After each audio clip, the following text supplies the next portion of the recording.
Oh, this is a big build-up. You don't want to do any Doremi Fuffo or whatever that Don't is. screw it up now. Red leather, yellow leather, black blood, blue blood. Unique New York. Jesus, Turkey. How now, brown cow? Fuck's This sake, is all dude. going to the YouTube And I video, thought right? I was tired. Wow. Okay, You're a terrible actor. No, I would be an amazing actor. Hey guys, Tarke here, and welcome to episode number 60 of Baeclast. This is our first week 1 impressions of the league. Before we get into everyone's kind of like thoughts, any interesting news lately? Many? Yeah, Many news it's been eventful. all over the place.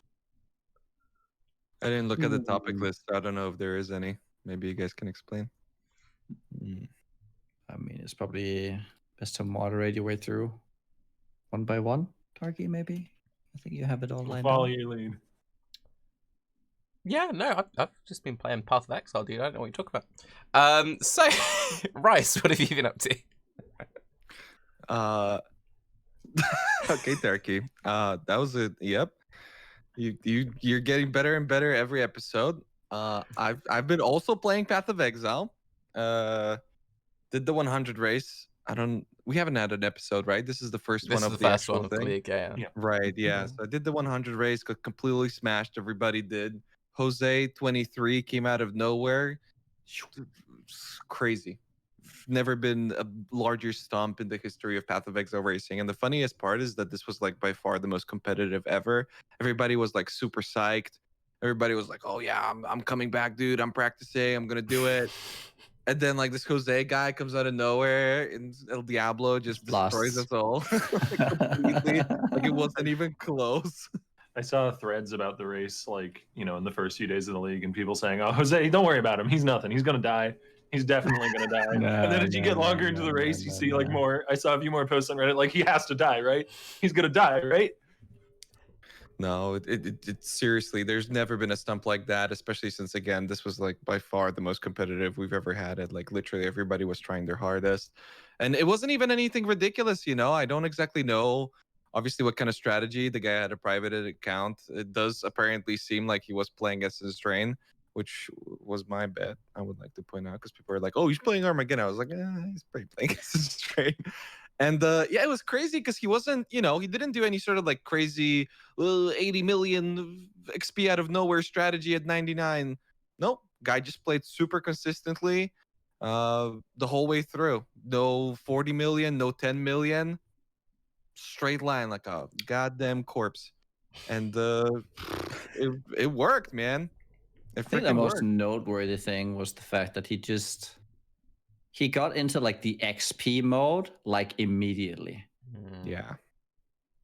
Right? Because I feel like a lot of the recent ones, there's been a lull for like a day or something where people like setting up because they're like, "Oh, it's difficult. We need to figure things out." And then people kind of stagnate around, I don't know, somewhere between 95, 96. And then they start ramping up again to like 97. And then it's just XP mode. But he was just going from the start to finish. Do you think it might have been helped along a bit by the fact that like the harvest mechanic is not incredibly impactful as far as your mapping is concerned? Like it's like, Sure. you know, something like I Delirium. wholeheartedly disagree. It is very Yeah. impactful in the most awful way. You're trying to go fast and get a lot of XP, and you just sit in your freaking garden and you don't get to do anything. I meant more like that it's not like Delirium League or Metamorph League where doing the mechanic put you at a really high risk of dying. Yeah, like you if just you're can just only doing ignore it. T1 seeds, like you don't have any risk of dying from T1 seeds. They're not enemies. Right. Yeah, I thought of Modern in a way where like I feel like a lot of us made the mistake of, oh, let's just like get some gear. Let's use harvest. I've got these seeds. Wow, these crafts are crazy. Oh, he's level 100. It was like that, you know, where it's just how I did this didn't really even follow happen? the race. How big was the gap between first and second? Like, what was second place at when he got 100? It's like a full level ahead almost. Yeah, pretty Which much. is insane. Yeah, that's like isn't it, that's like 24 hours. Yeah, like 20 ahead. hours easily. Yeah. Yeah. It was nuts, man. It was really crazy. And then like between the second and the third, it was like another half a level. You know, people weren't even. There were 2 people who were 99 when he, and he was one of them when he was Yeah. hitting 100. So it was like That's completely insane. nuts. But yeah, I played Essence Drain, got my ass kicked. Then I re-rolled a whole bunch. What was it even? I tried Wintertide Brand to prove Chad wrong. I got bored. It's a cool skill. It's just that it feels. I thought it's gonna be a great thing to play if I really like brands and I really like Vortex Cold Snap, and it was exactly that. Except I've played those both so much in recent times that I was just like, man. So then I re-rolled like Whispering Eyes Arcanist Brand. Got super bored of that too. Was Then I it rolled Agnostic Minds Bowl Lightning guy, and that Oh, was really cool. I was like, wow, I'm having so much fun. The agnostic mechanics cool. Scaling damage through Arcane Cloak, that's awesome. Let's reroll. So I re-rolled. I re-rolled Totems, also agnostic, Arcane Cloak. And it was really sick for a while, but then I ran into some like SSF gearing problems, and now I have a single target problem. And yeah, totems they're really good, they're really strong, but they need more gear than I thought. Except if you're playing freeze pulse totems, those things, or like frostbolt totems, those things are nuts. But I basically tried to scale my damage through just Arcane Cloak, where Arcane Cloak is literally 3/4 of my damage with Arc, and or not 3/4, it's like 6/3. I guess that would be what? Maths, yeah, that. that means you have 200% more damage, right? Okay. Or something. More than that, even. It's Like whenever you click it, your damage goes up by like 3. yeah, it's basically with Dynamo, you can have it on like a very short cooldown, but then you have like a long duration. So pretty much all of my damage is coming from my Arcane Cloak. It's just like the effectiveness from the extra chains from Arc is like where it's getting it from. And that's been cool, but yeah, I'm having severe single target issues because I just have absolutely no gear. Because for the race, I was just like, let's get some CI gear. And now that I'm not playing a CI gear, it's literally a league start. So I don't know. I don't know where I'm gonna take it. Might reroll tomorrow. Shit. I think the Arcane Cloak stuff's cool though. I've planned a Trapper out using basically the same thing. We just because they've buffed the damage effectiveness so high. I haven't seen much like Archmage stuff. I haven't played it since the change, so I don't know how good it is. But I like the fact that you can just make like Arcane Cloak builds, and that's a like viable setup. It's good. The thing is, Archmage was good last league with no what's it called? What's that jewel called? Fevered Minds. Fevered? Yeah, you didn't even need it. The crazy part is that if you just 6-link your gem, the Archmage gem would be a 100% more damage multiplier without anything else. Just that, like last league. So it's pretty crazy. And it gets close to that, if not the same now with, after the nerf, but then you get the few nodes on the tree and you're basically back to that. Archmage is, at least the version of Archmage that I played last league, which was the Archmage Cremation. I can't speak to like Archmage Stormbrand or something because I'm not super familiar with it, but like Archmage Cremation is still alive and well. And its top end damage potential has been cut down quite a bit.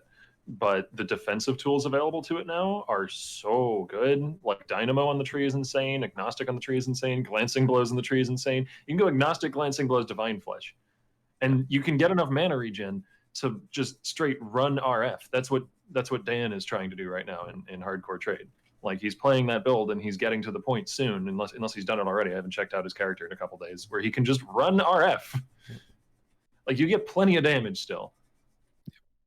Yeah, it's pretty nuts. And the thing that I was most concerned about is that we would lose that playstyle of like ping-ponging your mana, where you can use your HP essentially as like a form of attacking. I was really worried about that, but no, it's totally still there with Agnostic.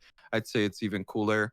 Agnostic is a little bit annoying, something that I know I overlooked before like fully getting into it, is that Agnostic drains the full amount of mana no matter what. So if you are degenning for even 1 HP a second, you're losing 20% of your mana at all times. So that's why like balancing it out with RF can be so tricky, because a lot of people would ask about that, like, why don't you just use RF if you're regenning this much?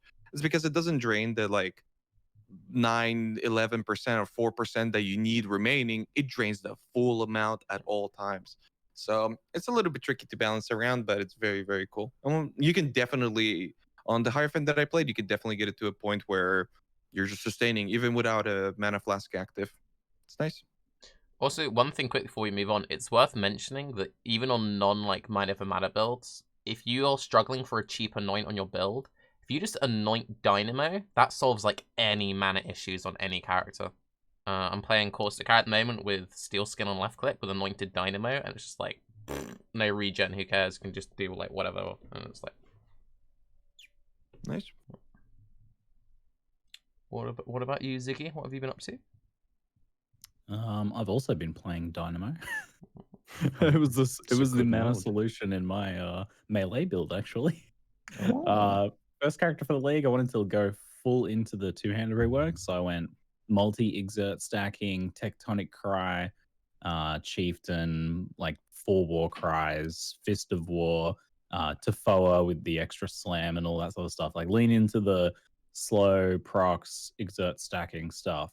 I've now since rerolled another character to kind of test the other end of the spectrum, which is where you like just lean into the attack speed side of things and just have one instant cast warcry and do that instead. Because I'm in two minds about it. I feel like I need more information to judge the two-hander rework. Like I'm not quite able to judge it yet. My first impressions from that first character were that they did a really good job of making it way better. And certainly stacking up multiple exerts and like one-shotting early map bosses and then like insta-phasing other ones and off-screening, 2 screens worth of mobs with a single tectonic slam and stuff like that with your exerts all stacked up is like super satisfying. So very big, chunky playstyle for sure. But it still feels like you kind of run into this spot where it's like, okay, now I need to get attack speed to get more damage. And then it's like, yeah, my Fist of War gets worse and worse, and my exerts are getting worse and worse the more I scale this.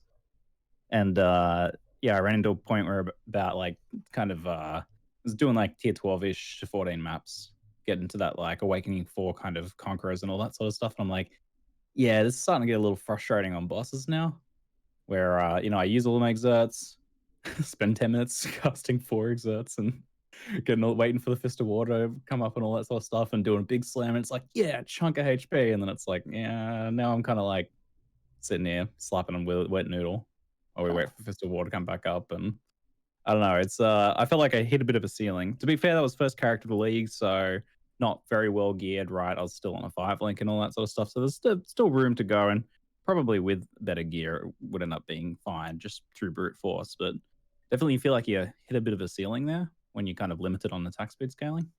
So I don't know. I'm not fully able to judge until I play this new character, which actually is a Glacial Hammer.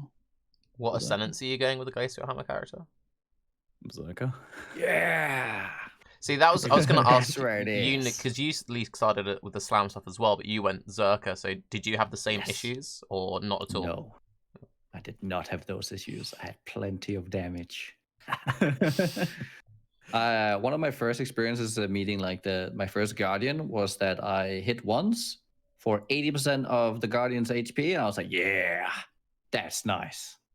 So I was Berserker with Earthquake. So I think what you run into, and I think that's pretty common with those, but if you don't have, because I got lucky and got a 6-link and a good weapon. So that means that I can load up like a big slam and I don't need to do a second round of like exerting. So I was all in on if I can just get it done in one round of exerts that I'm like preloading as I'm running towards the boss, we're A-okay every time. Because once you have to do the second round, it really sucks. And then the third round. And like Tectonic Slam has around 200% like effective damage per hit versus Earthquake, which is almost 400. Earthquake is like double damage per hit, essentially. So it makes a lot more sense to just, really just exerting those 5 hits up. And then you get like the double amount of damage versus like the Infernal build. Also, like resist becomes a problem with that build. If you're, for any reason, you're running a map where there's a resist on it, it gets really wonky. But with physical damage, Intimidating Cry just overwhelms the physical mods anyway, so you don't care. You're like always doing full damage. So I think that's why it worked out so well. The new node is really fun on Berserker. It's crazy good. The Warcry Ascendancy node, you mean? Yeah. It's so much damage if you set it up right. It's I was it's surprised. harder. It's harder than I thought with having a higher amount of Berserk, but you can make it work. I was surprised they buffed it up even. I mean, people were like skeptical about it and everything, but they buffed it up like 24 hours before the league launch or something like that. I was like, oh. I think they it are was probably a this good big. idea. Yeah. Having played with it, yeah, because the problem was that before you would not be able to on one warcry really get above the threshold, so you had to warcry twice. So now it just loaded up full. So you had this like you just warcry twice and you're good, versus having this like awkward 1, 2, 3 thing, and you're not really sure if you do 2 or 3, or you can't really come down fast enough. It was just, I don't know. I could definitely see it having been a little bit weird with the weaker rage generation stuff. So I'm Gotcha. happy they did it. Nice. Any practicing with General's Cry? I'll be honest, that's the one that I'm most interested in. I'm not very. Did you It's- see the I'm- guy yeah. who posted his build on Reddit like a couple of days ago? General's Cry build? I I didn't see saw that anything. guy. It wasn't like the best, but considering it was someone's like league star and they went a bit memey with it, it was actually surprisingly good. He was a Pillar of the Cage God Scion, and he was doing Cyclone, Castle, Channeling, Desecrate, like Fortify. So he would just like cyclone through the map creating corpses, because you need to have corpses to the thing, and they had instant General's Cry on a really short cooldown, and he had them doing sweep, and they'd just be like, and they'd like kill That everything. sounds really cool. And Yeah, they had what pretty I good was single thinking target too. as well. Apparently, See, oh god. that's what I was thinking, that like you could just, because when I was looking at the numbers initially, I was like, man, why? I was expecting that people were just use it as single target instead of like fighting bosses. They're just gonna spawn corpses because it doesn't consume them, right? And you can just spam your war cry and have these dudes like just charging at the boss. And it, from the numbers of it, I mean, it looks pretty impressive. I kind of wanted to do that, but the problem you run into is that the whole warcry shell is built around basically getting all the more multipliers of all the different exerts, right? Or you'll do your seismic plus your intimidate, and then you bonk. But with General's Cry, you get it's an exerted attack, so yes, you do get the exert attack damage, but you can't seismic cry them, you can't intimidate cry them. They don't get any of that bonus. So you invest all these points into getting your cooldown for the General's Cry. But then if you're fully invested in them, you can't take advantage of all the other things that you would normally take advantage of in that build. Yeah, I So you're don't missing know. out on that whole like extra damage there. It's okay. It looked okay. It looked pretty clunky, I would say, as a build to play. Yeah, I don't think it was the best iteration, but I could definitely see like a Herald of Agony build or something. Like you take a build that already wanted to be like that whole melee cyclone thing, or like the Holy Relic Joffrey thing, and then you just like shove a weapon that's got good synergy with that, and like General's Cry in, and suddenly it's like, oh, this made it a lot more consistent. Because his clear was decent, so if you then had that plus the Herald of Agony, which always had kind of iffy clear in my opinion, I think there's definitely like a really well-rounded, and you also got like Rallying Cry as well. I think there's a good like summoner kind of Warcry build somewhere. Maybe Raiz, you know, like you re-roll that 8 times. I would love to see it being built well. I might try it. Yeah, I'm definitely thinking about that reroll. He doesn't need much in the way of a push. I'm a reroll addict. It's the best and the worst problem to have in PoE when there's just so many new things and you want to try everything and you just can't settle on the flavor, man. It's actually so frustrating. It was to the point today where that ED character that I initially mentioned, I was basically every time I needed gear for the like a base or something for the Hierophant, I was like, man, I have to go on my ED guy, and it felt really upsetting. So I was like, man, I wish I didn't have this character. So then I ran a Vault Temple map, and surprise, I didn't have it anymore. And now I was like, man, I wish I had that character. My character would have been so much better. And it's like, I just can't decide, man. I just can't decide. Sabotage yourself. Octavian, before you get into what you've been up to, maybe you could tell Raiz about that spicy build we came up with on stream the other day. The Raiz build. Spicy build. the Stormfire build for Raiz QT. Oh, Stormfire. Yeah. Which was it? It was Stormfire Ignite Stormbind? Yes. I think. Ignite Was what, Bind. Tarke Oh, was saying no. you should go for that. Yeah, Tarke yeah. was very insistent. 100%. It seems like a lot of damage. Yeah. And you can use the taming for double ignite when they Oh, here we overlap. go. Oh, get that AoE overlap. Yeah. Wait, but that only reduces its damage? Oh no! This sucks. What a trash item that thing. I don't know what they were thinking. Sounds cool. Go on, Octavian. What have you been up to then? It's been eventful the last week or so. As far as my league start, I've been playing Toxic Rain Mines as just a good old reliable league starter to get some currency together, but I'm kind of coming to the end of my rope on that. I'm like level 96. I haven't really invested currency into it again in like 3 or 4 levels because I'm just saving for another build and it's getting a little boring. So I don't have everything I need for the Explosive Arrow Bleed, but I want to re-roll it and just do a scuffed version anyways because I just want to play something else. But yeah, no, I need some really specific stuff for that, so I'm working on crafting that. And I don't want to touch on it too long because I want to keep the show about Harvest and about the show and about the game and all that. But yeah, I am going to be working on a sort of contract as they need work. I help them basis with Grinding Gear Games going forwards remotely. Whatever I can help with remotely. So I just want to clear up like 1 or 2 things on that. I've been getting a lot of people saying, "Oh my God, you're going to be designing the game. Can you fix this or that or is that X, You're Y, or the Z new for me?" CEO, aren't you? That's what I heard. Already on topic, That aren't you? is not something I'm going to be able to do. You're working I on don't know how much into PoE3, specifics I can yes? go about, PoE3, like, yeah? yeah, exactly. Yeah. That's damn it. How'd you find out? I don't know how much into specifics I can go about like what they are going to have me do and what they want me doing. But essentially, the work I'm going to be doing now is smaller things that I can do remote to get an idea of how well I work with the team. And if I work well with the team and the international border opens up, then I could make my way down to New Zealand and potentially start working full time. But at the moment, I will still be streaming, albeit with a reduced schedule, and I won't be able to buff your favorite unique item for you. I'm sorry. You've made my Leave him life a alone. living nightmare. Every time somebody's like, "Hey, Raiz, on next Baeclast, can you ask them to fix this thing?" And I'm just like, "I don't know when the next dev episode is," and they're just like, "Duh, Octavian, what?" I am not a developer. It's been very interesting like that. Cool. Very cool. You don't want to talk any more about the EA build? I'm waiting for the Oh, spicy Bleed EA details. You if can't you be like, want "Oh, specifics I'm on that, collecting gear for Bleed Explosive Arrow." Just like, What do you um, need? So first in thing I wanna order know. to make Bleed Explosive Arrow work, you need to reach a high fuse count because otherwise the bleeds are tiny. And to reach a high fuse count, you need a super high attack speed because you have to get it within a short duration and you need to scale some duration for the fuse to be longer. To get that high attack speed, the only way I could figure to do it, theory crafting, was Insanity Gloves. And to get enough links with Insanity Gloves, I need Elder Insanity Gloves with chance to bleed and faster attack support.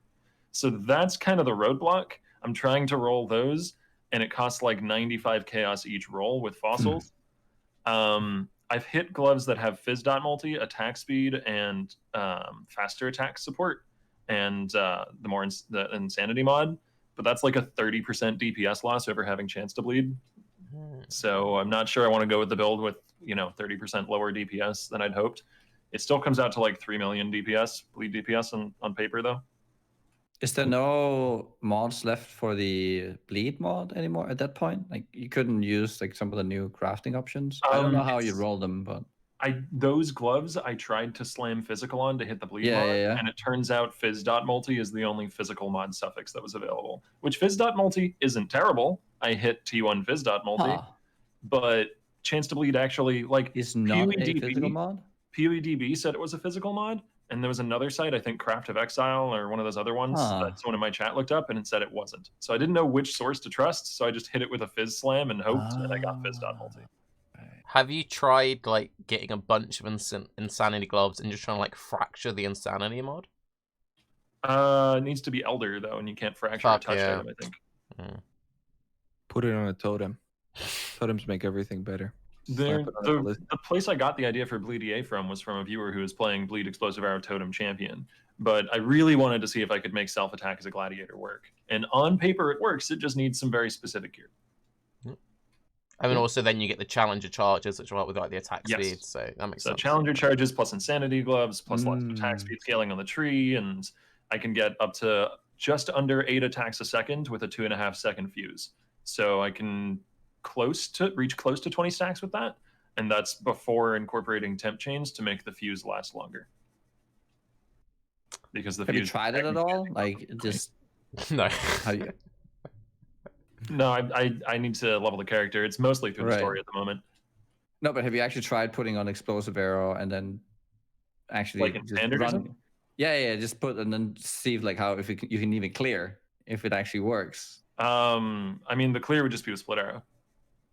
Right. The explosive arrow would be purely for single target because I have a 6-link in the bow and a 6-link in the chest in the build. So are you running like an actual crafted bow, and not like Krillbane, or what are we? I have a what Crimson Storm at the moment as my starter bow, but yeah, a crafted rare would be better because the flat damage against bleeding enemies is added with full effectiveness to the explosion, which makes Crimson Storm actually pretty good if you get an attack speed unveil on it. That's nice. Okay. I feel like this is going to be one of those things where every single episode for this league, and maybe the next 8, is, so how's the gear coming along? And you're like, well, I've been in standard for 8 years now, but we're getting pretty close to getting these gloves. No, I put it into Craft of Exile, and it says it'll take on average 50 attempts to make the gloves, which is like, I don't know, almost 4,000 chaos, but I could do that. I mean, do that. That's still easier than crafting cluster jewels pre-patch. So,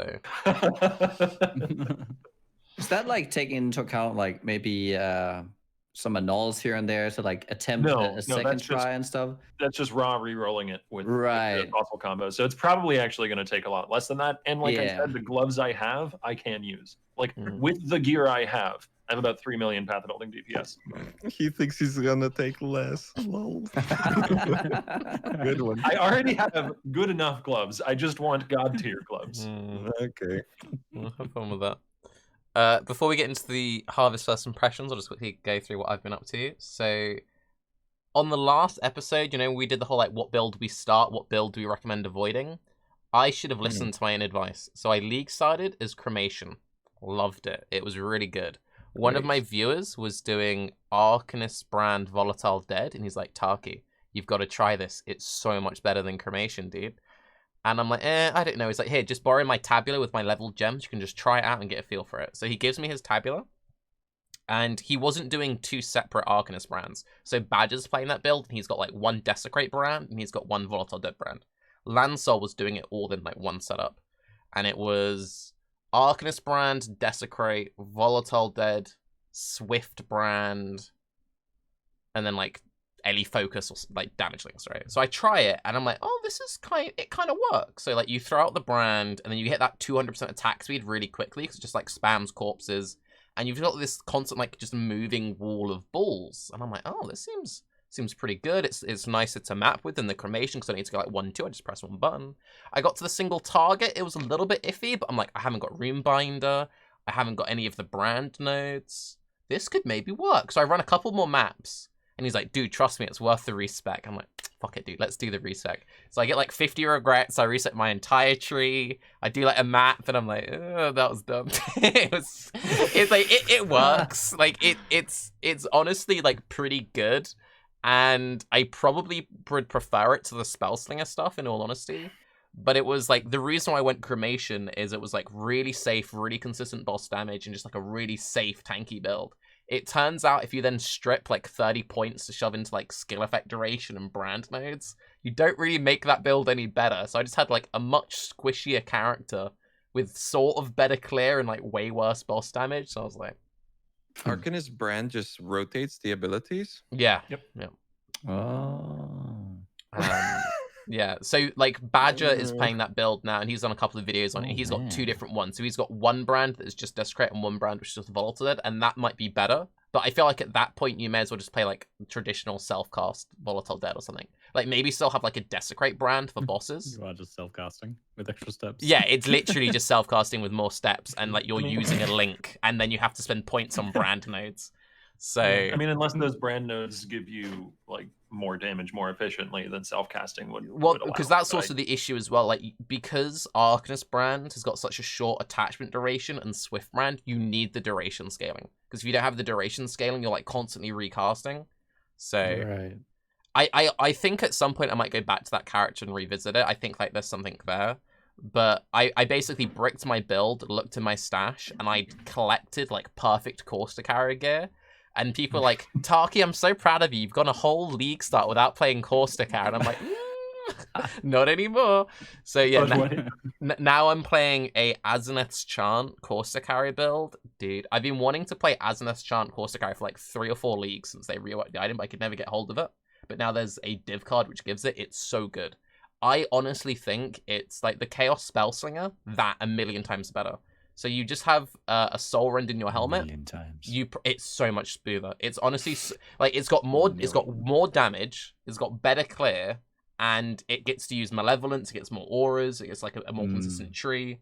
And yeah, it's. What do you have in the helmet?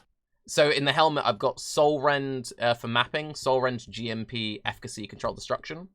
And then if you want better single target, you just take out the GMP for void manipulation.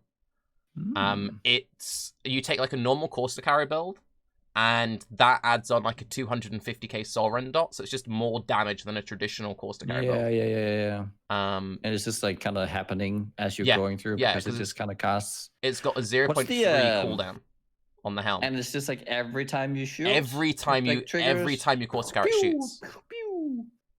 I like it. And it also means, because like a lot of last league, I was doing Arrow Nova course to carry for the big map clear, but you don't need any extra proj, because that one course to carry hits the rare pack, and the Soul Rend's just like dangle out and kill everything else. It feels so good. And there's a guy in my private league who got the guy in Ziggy in my private league. To be honest, it's Ziggy's private league, and I'm there. Like, let's be real. But anyway, we need Ziggy. You need to add more slots to the league, by the way. People keep messaging me. I did. Anyway, so someone got a Maloney's quiver, so I'm gonna buy that up, and it's just gonna be like a fully like you right click once, and you got like automated all these abilities. It's gonna be so good. So yeah. I'm assuming Gavin tried the new Duskblight, I think they're called. Oh, they're boots. awful. They're really bad. You tried? Yeah. Yeah, I was really excited to try them. I thought they were gonna be really cool. So sad.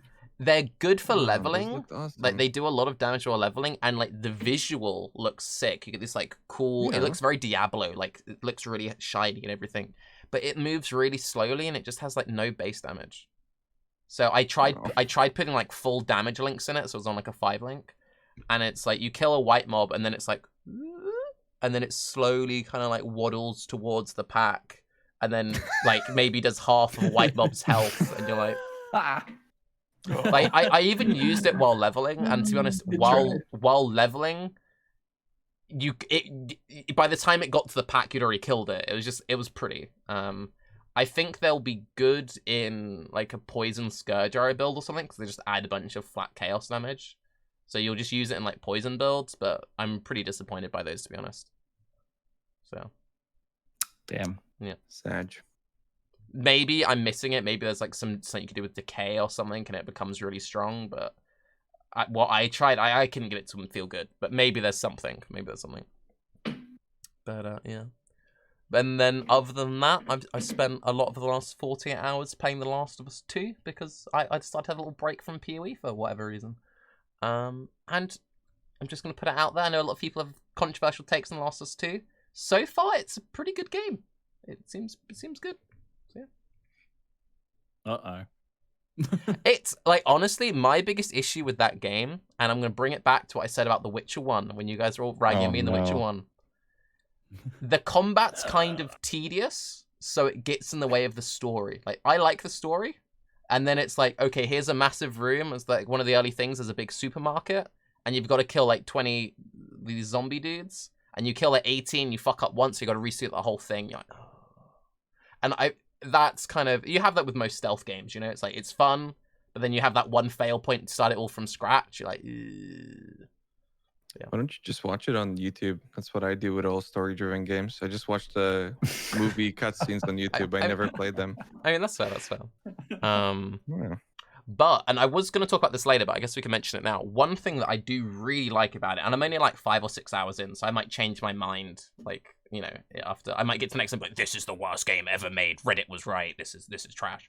But it has the best difficulty options of any game I've ever seen, and I'm really curious if they could ever make something like that work in Path of Exile. So it's got the traditional like easy, normal, hard mode, but then every single aspect of the difficulty you can tweak. So you can make the enemy AI easier or harder. You can make stealth easier or harder. You can make resource management easier and harder. You can make your character easier or harder. So you could be someone who's like, I want really punishing enemy AI. I want mobs to be super aggressive, but I don't like how limited the resources are, so I want more resources. And you can really tweak everything. And people are like, well, that would never work in something like Path of Exile. I think to an extent we could have more systems like that, and they tried doing it with like the whole like white elder, yellow elder, red elder, because every league, people always have their arguments of like, this league is for this demographic, it's too casual, it's too hardcore, it's too this. I would be curious if they could make more leagues where it's kind of like you get the on rails, you can just experience the league.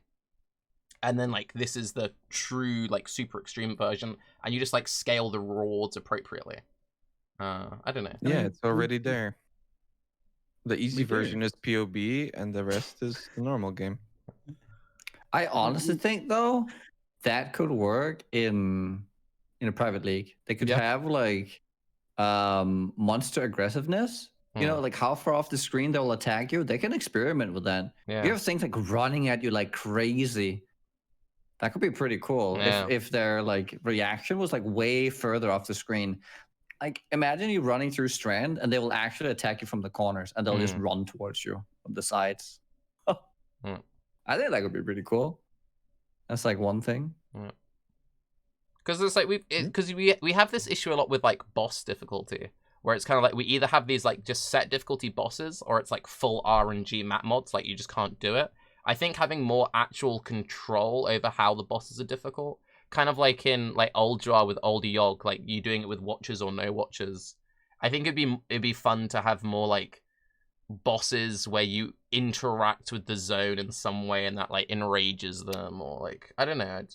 I think there's have some of that in PoE though.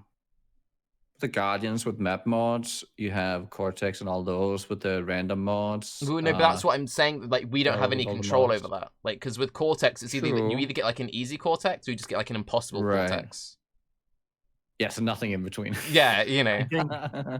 I think one of the stumbling blocks you run into that is setting it up in such a way that whatever the hardest and subsequently probably most rewarding difficulty is, doesn't just become the de facto only difficulty. Yeah. You know, like people don't care if your build can do Awakener 2 Cyrus. People only care they can do Awakener 8. Like that's what people aim for.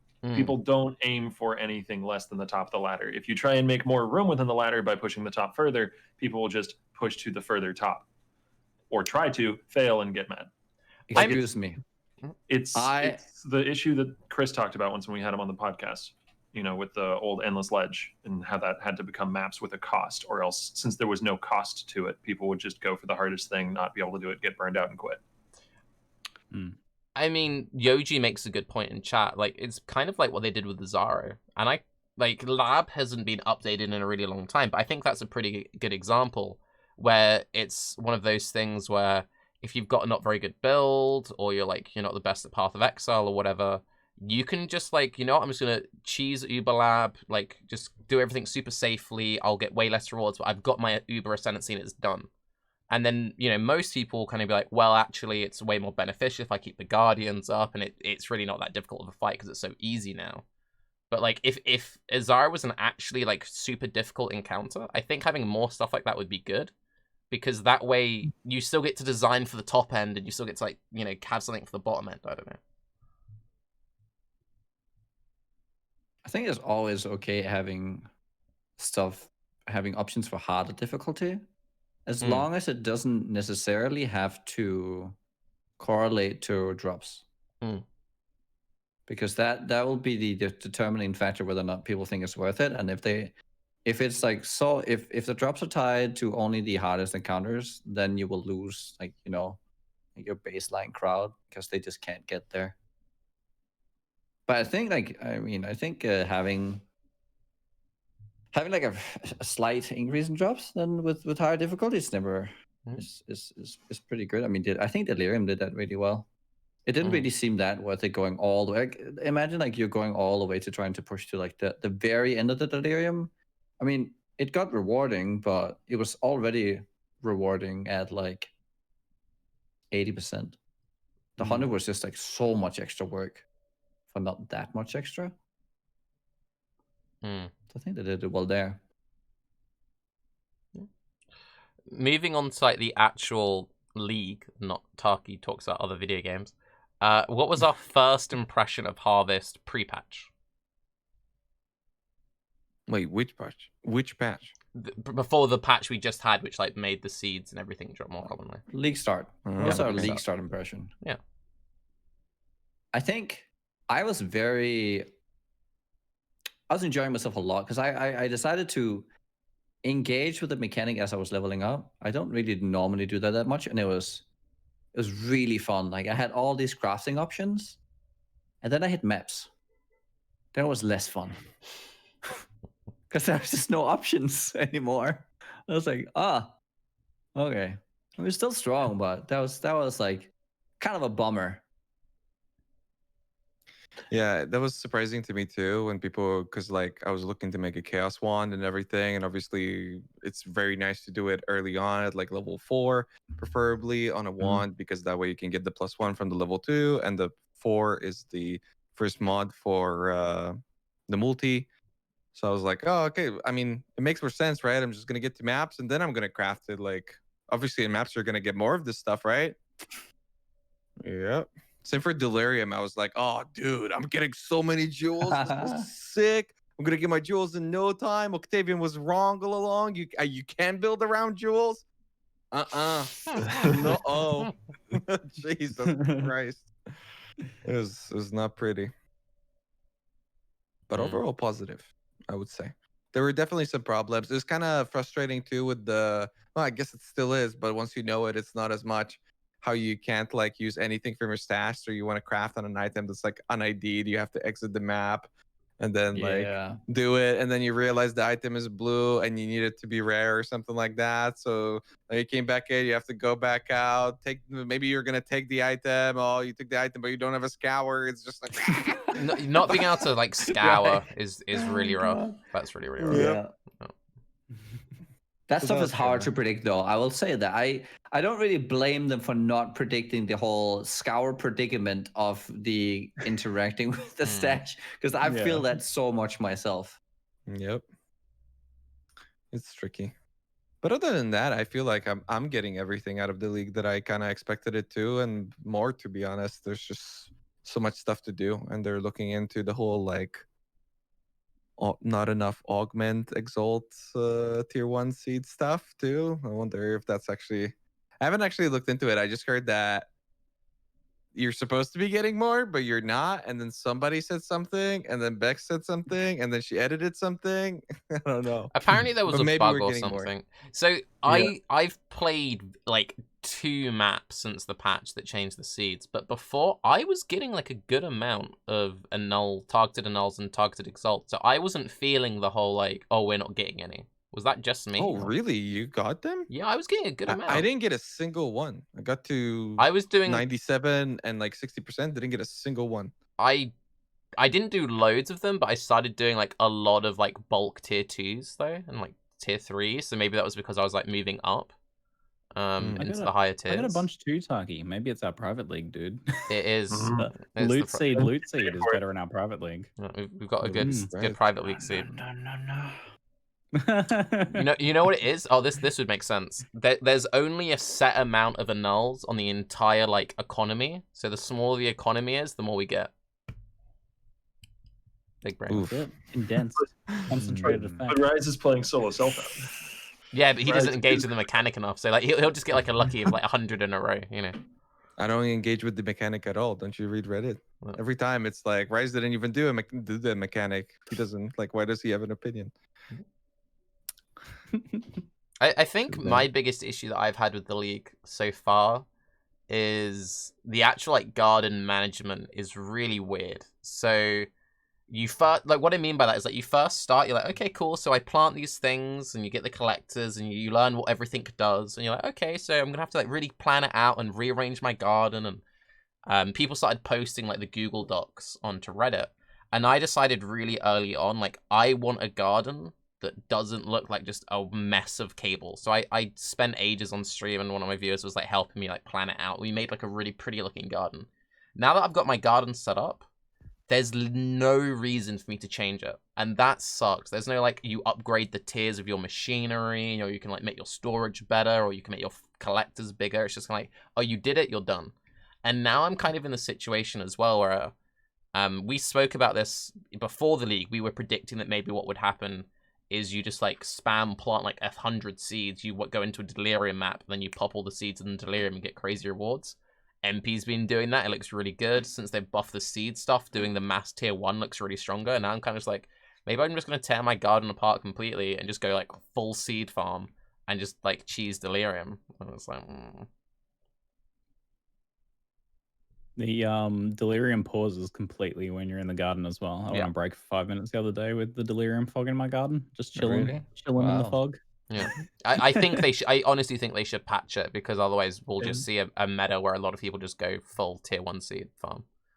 And the little eggs and stuff and all that will spawn in the garden too. Yeah. So the garden gives you like an extra 4 or 5 packs worth of monsters just kind of for existing, even if you don't harvest anything. Huh. And like I realize that some people are like, oh, don't nerf it because that's the only thing that's good about the mechanic. But like I feel like I feel like it's one of those things. If the core mechanic fails to a point where it's only fun if you're like exploiting an endless delirium, then it's kind of like you kind of do need to kill it for the sake of the core mechanic. Otherwise, you just accept the core mechanic. I don't know. It's one of those things The core where mechanic is that bad. like no, I think this is very much a right league, wrong time. In like from a fundamental core idea, this might surprise some people. Fundamentally, I think this is a good idea. I think whoever came up with a core idea is intelligent. But like the way it was implemented, and the fact like it was for the working from home stuff, the Corona stuff, and it very much feels like undercooked. I was really surprised to see a lot of the more fungible trades, things like, or crafts, so things like 3 chance for 6 alts or whatever. Yeah. I was really surprised to see those only on T2 seeds. Yeah. That seems like ideal fodder to throw down onto T1 seeds. Yeah. Like I know the mechanic is leaning more towards the crafting aspect of the game, and so they probably want to encourage people to craft by giving them a lot of crafting options that they can work with. But you've got to hook people into the system who aren't already interested in that. And the way you hook people into the system into interacting with it is with other kinds of rewards that they might want, You're not hooked on 16 3-socket crafts? What? Oh, God. Hey, it's really, I will say this, it's amazing for getting early league 5 links. I had so many 5 links like day 1, day 2. I mean, that's why a lot of people's experience of it, like at league start, is so much different than it is now. Because like when you have access to an extra 20 semi-targeted chaos orbs, that's insane while leveling, and not very insane if your gear is mostly set and you're level 95. I think it makes sense swapping them around as well, having like the more currency-based stuff early, and like swapping around uniques and all that, because you want to like set up your gear and then you want to craft it. Yeah, I'm not even saying like to the detriment of the crafting options. Like you can leave those crafting options on T1, right? Or leave some of them on T1 at least. Maybe shift a couple up to T2, but like bring down a couple of the swap things, and maybe also make it so that T1 has a wider spread of relevancy to builds. Like if you're doing something that wants caster, physical, or lightning stuff, you love T1 seeds. If you're doing something that wants what, like I think I've seen like 1 firecraft like ever, and that's probably because firecrafts are on T2 and 3 seeds, and I haven't been growing a lot of those. I think one thing which also kind of shows that, I mean, it was undeniably rushed. Like they'll be the first to be like, dude, we did the best we could. We had like limited scheduling, working from home really messed up our everything. But there's like no minion mods. There's no like mana mods. The minion one I think is a really good sign of that. So Kane, one of my friends in the private league, he's had the situation like he's crafted some really cool items, but it's kind of like he needs to like roll all the minion stuff first, and then it's like, and now I'm swapping to get good resists, you know. Whereas I've had a lot more fun with it because I'm crafting like cool chaos gear, and there's loads of chaos stuff, as we were saying, on the tier 1 seed. So it's like, you know, trying to craft the bows really nice, trying to get the nice ammies with the chaos multi and the plus levels. Like, that feels really good for me because I'm forcing the right mods. But if you're a minion player, it's kind of like, I got a good life roll, you know. This league might get CI nerfed again. Or like Yeah, very good CI league. Very good CI league. With all the defense rerolls, you mean? I mean, low life has to be insane this league because you can literally put chaos rest on every single piece that you want. Yeah, that's crazy. It's really nuts. And like even more, like I only found out about this today, but maybe some people in the chat don't know. Maybe you guys don't know. Like the whole concept with how you can craft stuff on your bench. Let's say you craft lightning resistance on your bench. It's a crafted mod, and then you can use the craft where it's remove one, remove lightning, add lightning. Yeah. Then it just replaces the crafted one with like an actual lightning. Lightning target and exalt. Literally, like, pretty much. Exalt my lightning rest right now. Okay. They changed how some of that stuff works though. So there's some of those work and some of those don't work. I had this with a pair of my gloves. So one of them removes a crafted mod and replaces it with another crafted mod, but there is one that still removes it and adds like an actual mod. I had this with my gloves. So my gloves. But that's if it says similar, right? Yeah. Then it's the same. Yeah, but that makes sense, right? Yeah. So some people got confused thinking they removed it. I can see there's a guy in chat saying they removed that. But yeah, so I had that with my gloves because I heard about this and like, oh, this is gonna be super OP, and it had like 15 cold and like chaos, and I'm like, replace, and I got like the same thing, and I was like, oh, and I did it again, and then I got like tier 1 cold rest. I'm like, oh, this is the right one. This is the good stuff. Also, I think this has been posted on Reddit a couple of times now. You can like force tailwind boots because it's a crit mod. It's good for like forcing explodey chests. Carve put out a really good video on forcing +2 chaos ones. Like there's some really, really strong things. Like it's a smaller one. Oh, go ahead.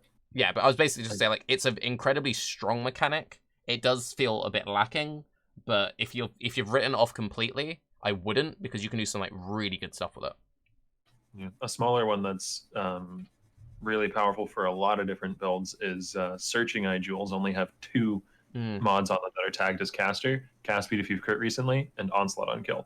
Yeah. So whenever you get a caster, really good mods. Yeah, and whenever you get a caster reroll, just throw some Searching Eyes in there and hope to get a good life roll alongside onslaught. Like half the time, I get a good onslaught jewel out of that. What the fuck? That's crazy. I didn't know that. Yeah, it's really strong. Also, I had been told, but I hadn't looked into like that. It was that strong. Yeah, it's especially if you have the like has higher chance to get caster modifiers, you get both really often. Yeah. But another one that's a little more niche and not as good in softcore trade because the crit rolls are so valuable in softcore trade, is that the only crit roll on like what is it, Warlord, on a Warlord touched ring or an Elder ring is crit multi. Yeah. So if you have like a crit reroll and you're playing a crit build or something, you can get one of those bases and easily get a crit multi ring. Like, there's like dozens of instances of this, of like guaranteed or nearly guaranteed insanely strong stuff, like Tailwind Elusive Boots, being able to literally one-shot them with the most common craft from the crit seeds. It's like after spending a league of dumping 100 chaos per pair of boots and rolling those things, being able to just single one-shot them is crazy. The entire league is like a reverse bell curve. So you start the league up here because you're like getting slammed with tons of exalts and everything, and crafting like I was like meta crafting insane level 20 axes. and then it's like, you kind of get to end game and it's like you're down here and it's like, it's kind of not working.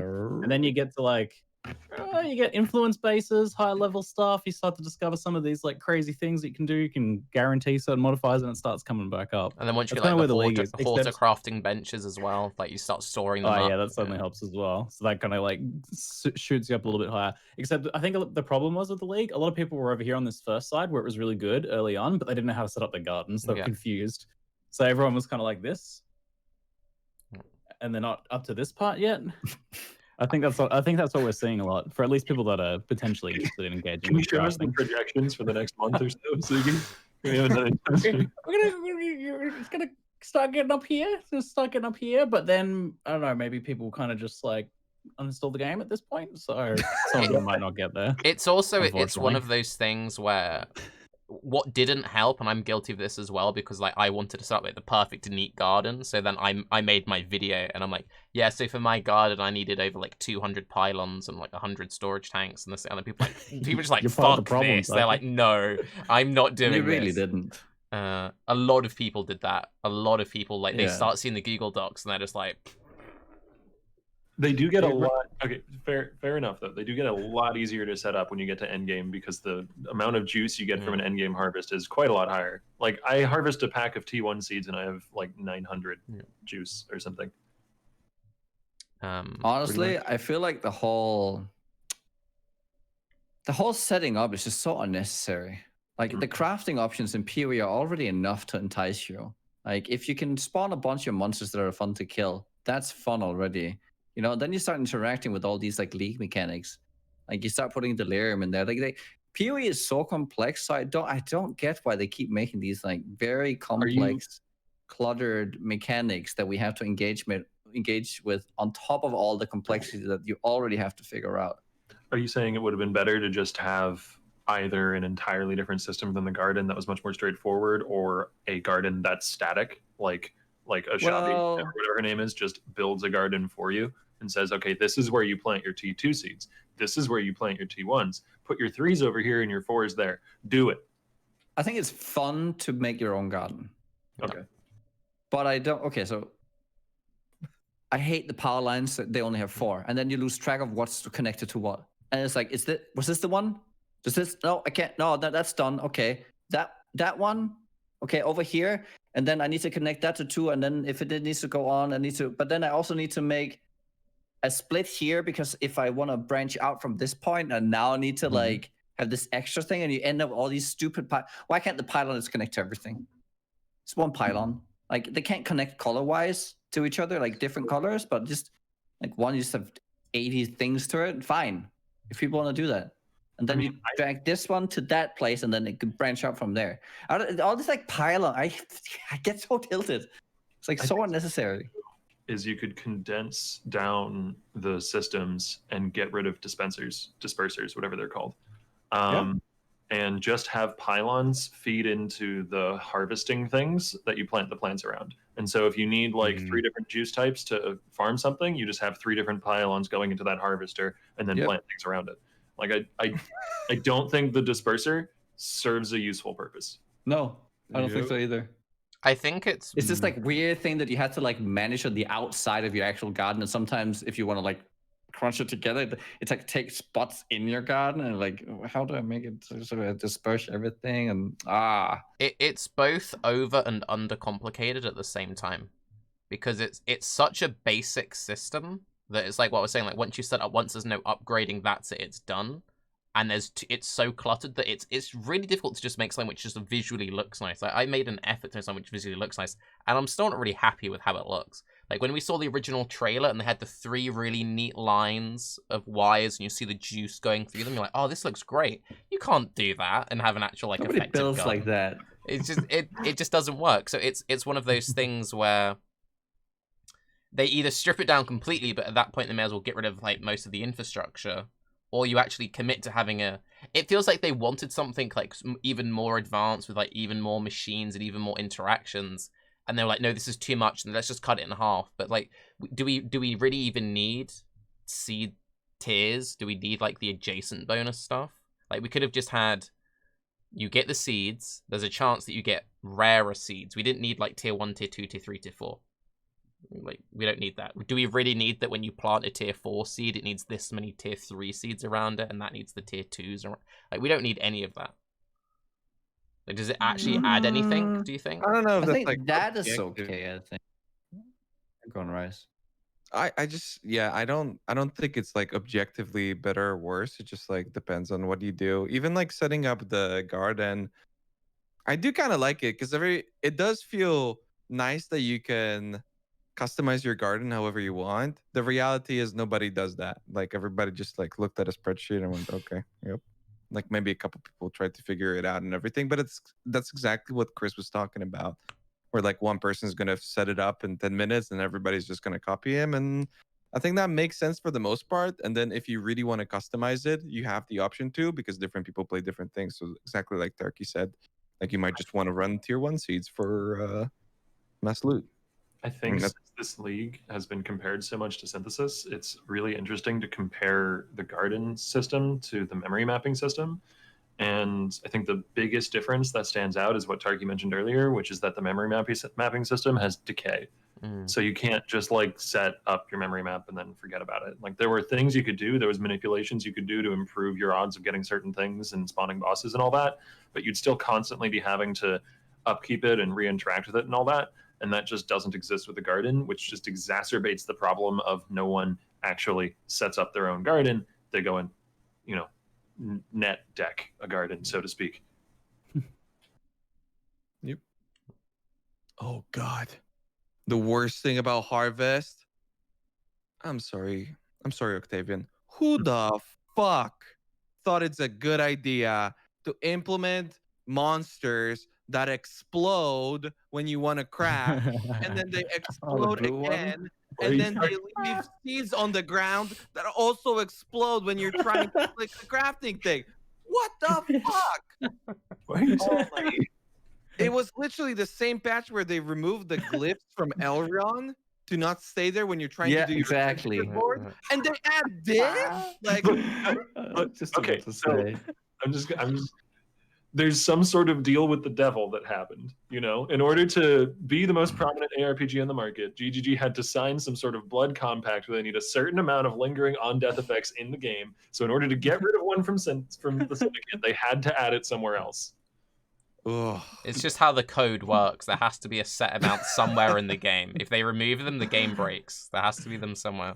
I will never understand it. There's one person who really thinks about this logically, and then there's another one who's just like, yeah, it's good if you die while not looking at your screen. It's like the game alt tabs you out at some point when you're trying to craft, and maybe you'll live, maybe you won't. To be fair, you don't have to run over to the seas. Like you can actually stand outside and, you know, yeah, but they click drop the loot outside. though. Yeah. And I want to pick up the loot.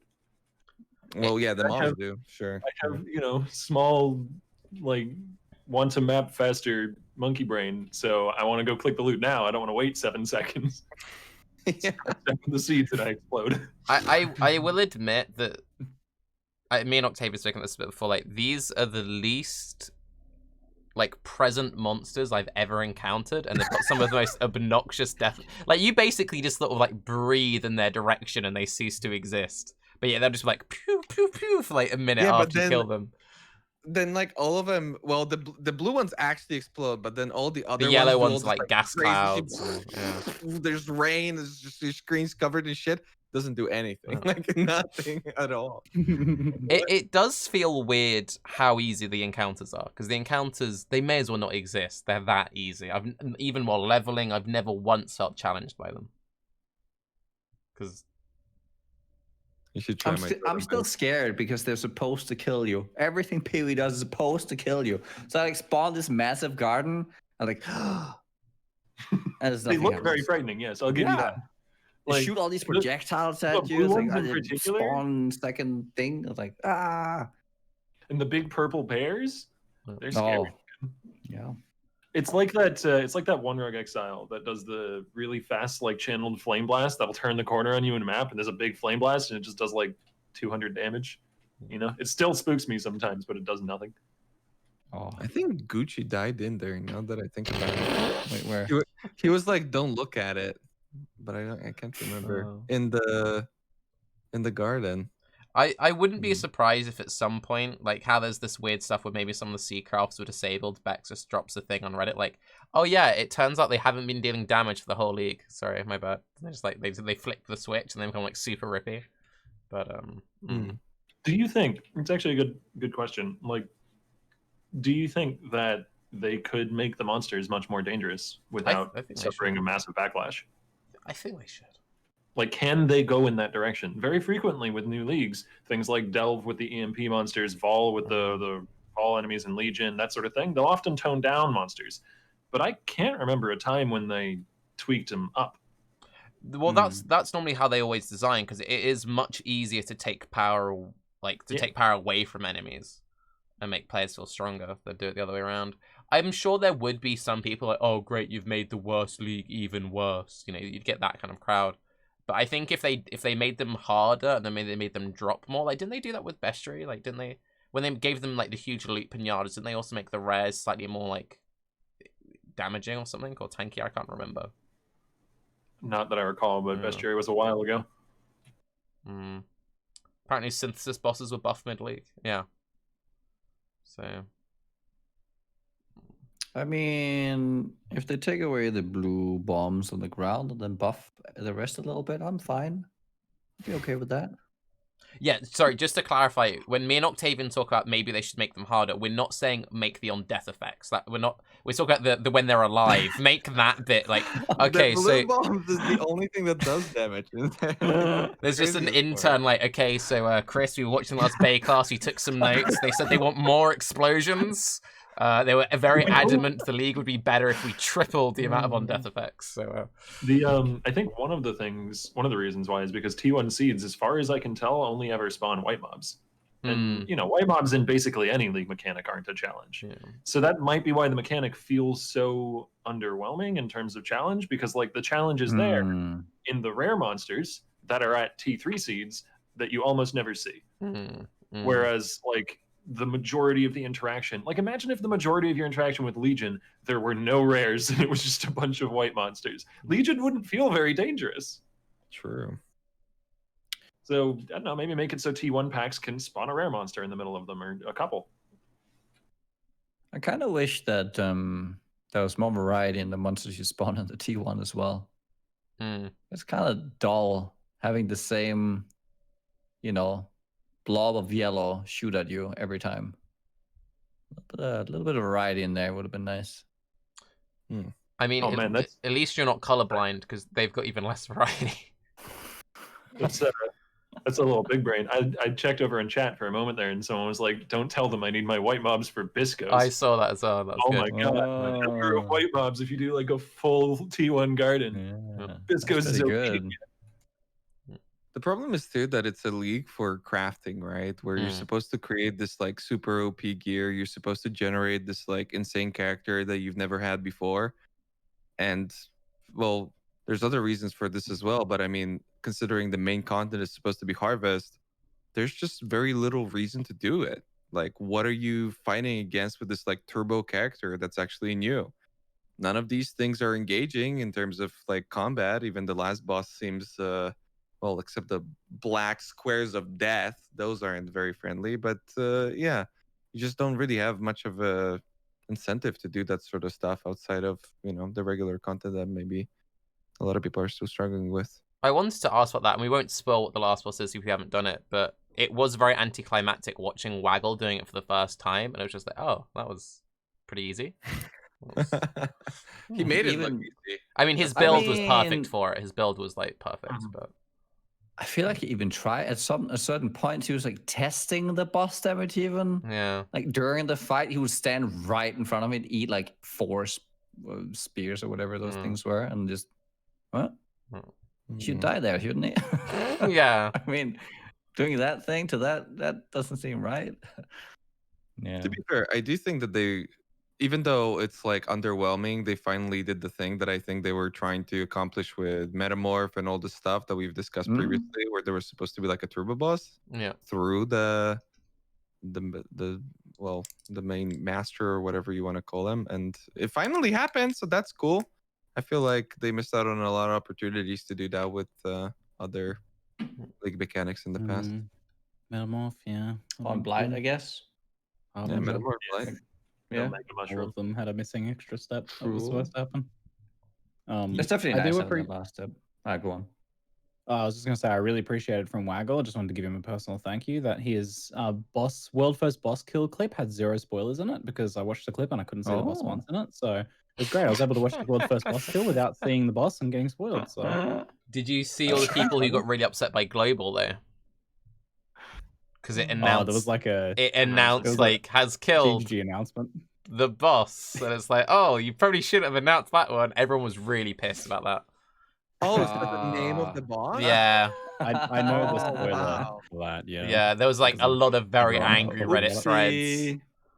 Oops. So, Yeah. and people who didn't get spoiled by that, because I didn't see that announcement, but I got spoiled because chat talked about that announcement. Yeah. Therefore, and everyone was talking about that announcement, so therefore that spoiled it. The next Oh, level play. Wow. I know the name thing. Yes. And now we've just spoiled it for everyone else. So I'm saying that, but yeah. Well, we didn't say No, though. we haven't. We're fine. We're fine. We haven't said. But yeah, it's interesting. I'm curious to see how it feels after a couple more weeks. There's like Synthesis was rough until what was it, week 3, and then like everyone on week 3 was like, this is a good league, you know. So I think on Rise's point here about the league feeling kind of so this kind of goes to the point that a lot of people on talking about the league, that it feels vanilla, right? It feels like standard.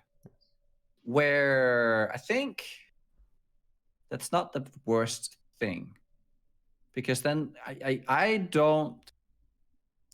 feel like they are trying too hard to make the league mechanic all-encompassing when they have all this content already in the game that we should be striving for. So, you know, we have Delirium, right? Like that is a perfectly viable thing to push towards, you know, pushing that 100% Delirium in some maps and stuff like that. That's still hard to do. Like there is this very difficult content in PoE. Sure. It's just people don't feel like that's the goal. And I think that's a shame that we don't feel like that becomes the goal. I don't know how exactly we could incentivize that more, because that's the interesting. Like I love watching like MP, like they're juicing up everything, like trying to like really get everything flowing, and that's really cool, right? And just seeing how much you can like delve is still a thing. There's like so many things in the game that has all these very high investment end game options. It's a shame that we don't feel like those are valid goals within the league. I mean, the current implementation of Harvest feels like an old PoE league, because old PoE leagues weren't these like huge, massive things. It was kind of like, oh, you've got something cool and fun to play with, and it makes the map slightly different. But you know, it wasn't like the entire game is, you know, changed fundamentally from it. Well, that's the league, right? But it came out with a patch that, in my opinion, had a this was a good patch. This was we're going to talk about that. This was a really good patch. I liked the patch a lot. Yeah. And also, I think it's worth mentioning, and I don't know if you guys would agree with this, like, even though Harvest may not feel the best for everyone, it's such a powerful league, there's no way they could put it into the core game. It's too strong. Would you agree with that? No. Yeah, I'd agree with that. Oh, disagreement cast. No, but it's so I think crafting is fun, and I think so I want to encourage to like do the end game content a little bit more. And I also like having, so in terms of balance, right? Once you get to a certain level of gear, things start becoming very easy in PoE. At least of the like the core end game fights. So you'll have Uber Elder, Sirius, and all these. And it's because we start outgearing it, because there's a certain level. So if we reach a certain, let's say that a rare craft that would beat it like heavy-handedly, it's like a 30% to 40% of a percentile of a strong weapon.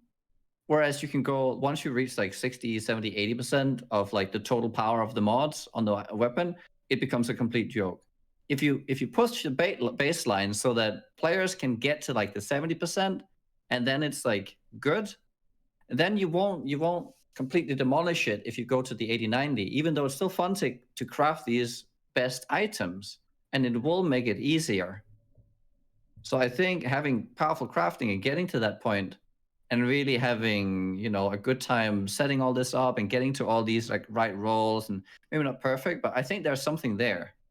So you're saying that it could set the stage for progression in terms of difficulty on the rest of the game? Yes. Like if we were to roll Harvest into core, you could then say, if there was a way to just turn a switch and bump up difficulty in the whole game by 20%, Right. you could do that if Harvest was in the core game, and it would be all right because people would have access to the tools to beat it. Yes. I mean, However, then they you would probably have to restructure like the way you go about getting these tools. I'm not sure everyone would enjoy having to do it through Harvest. Yeah, I mean, you're talking about effectively balancing the entire game's difficulty progression from that point onwards around Harvest as like a mechanic.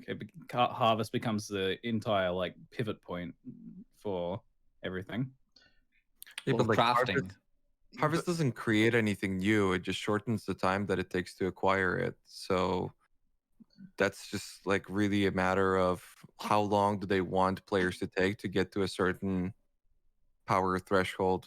I personally think Harvest is absolutely not making it into the core game. Like from the second I saw it in game, I was just like, yeah, I can almost guarantee that this is not making it through in like any capacity at all. Which is kind of a shame because I do think it offers a lot of stuff that is pretty interesting, but there's just so many broken things that I don't think are going to see fixing. Like you guys mentioned previously how, well, Tarke did, I think specifically, how, you know, like week 3, the league could be a lot better. And like if you go by off of other leagues, I don't think that this is the sort of league. I think they're done with it. Like, I don't think major changes are coming. Like, this is what you're getting, and you're gonna like it or you're not gonna like it, and not much fixing is going to happen. And from a personal point of view, I don't think much fixing needs to happen, really.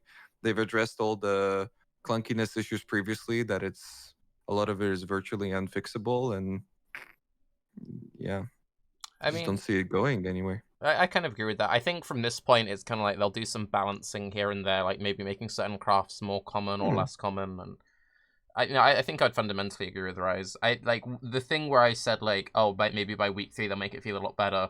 I'm talking specifically kind of like the way they made bestiary feel a lot better, because a lot of people liked it once it was just like the rares became loot pinatas. I honestly think it might just be something like that, where they just make like the encounters just drop more currency, and then they make the crafts more common, and then everyone's like, oh, I get it now. To be fair, also they also juiced up the rare mobs. Like the rare mobs were complete pushovers, and they like quadrupled the HP on them and all this sort of stuff. So yeah, that was a pretty major change that could do something for the mobs in Harvest itself too. I just don't know.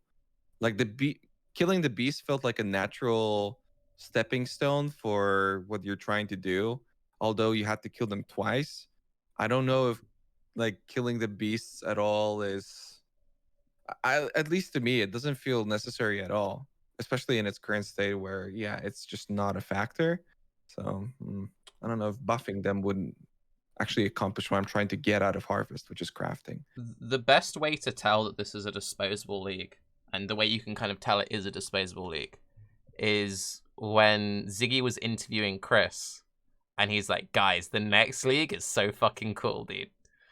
Like he took when like announcing this league, he's like, the next league is fucking sick. And they've even said that like they're gonna make this league a bit it's like a week shorter so they can stay on their schedule and everything. So I think they kind of realize it's like, okay, working from home, it's screwed up our communication.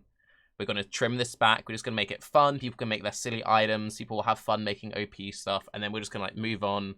And the next thing's gonna be the big thing. And also, I think it's something that's worth keeping in mind that while I really like this crafting thing, and I think some of this crafting stuff could go core, this is a very good like experimentation league, because they can just take some of these crafting ideas and then roll that into the game later on. It doesn't need to be through Harvest. They could, you know, redo the way that Syndicate works, as people still aren't too happy with how like the whole Syndicate stuff functions.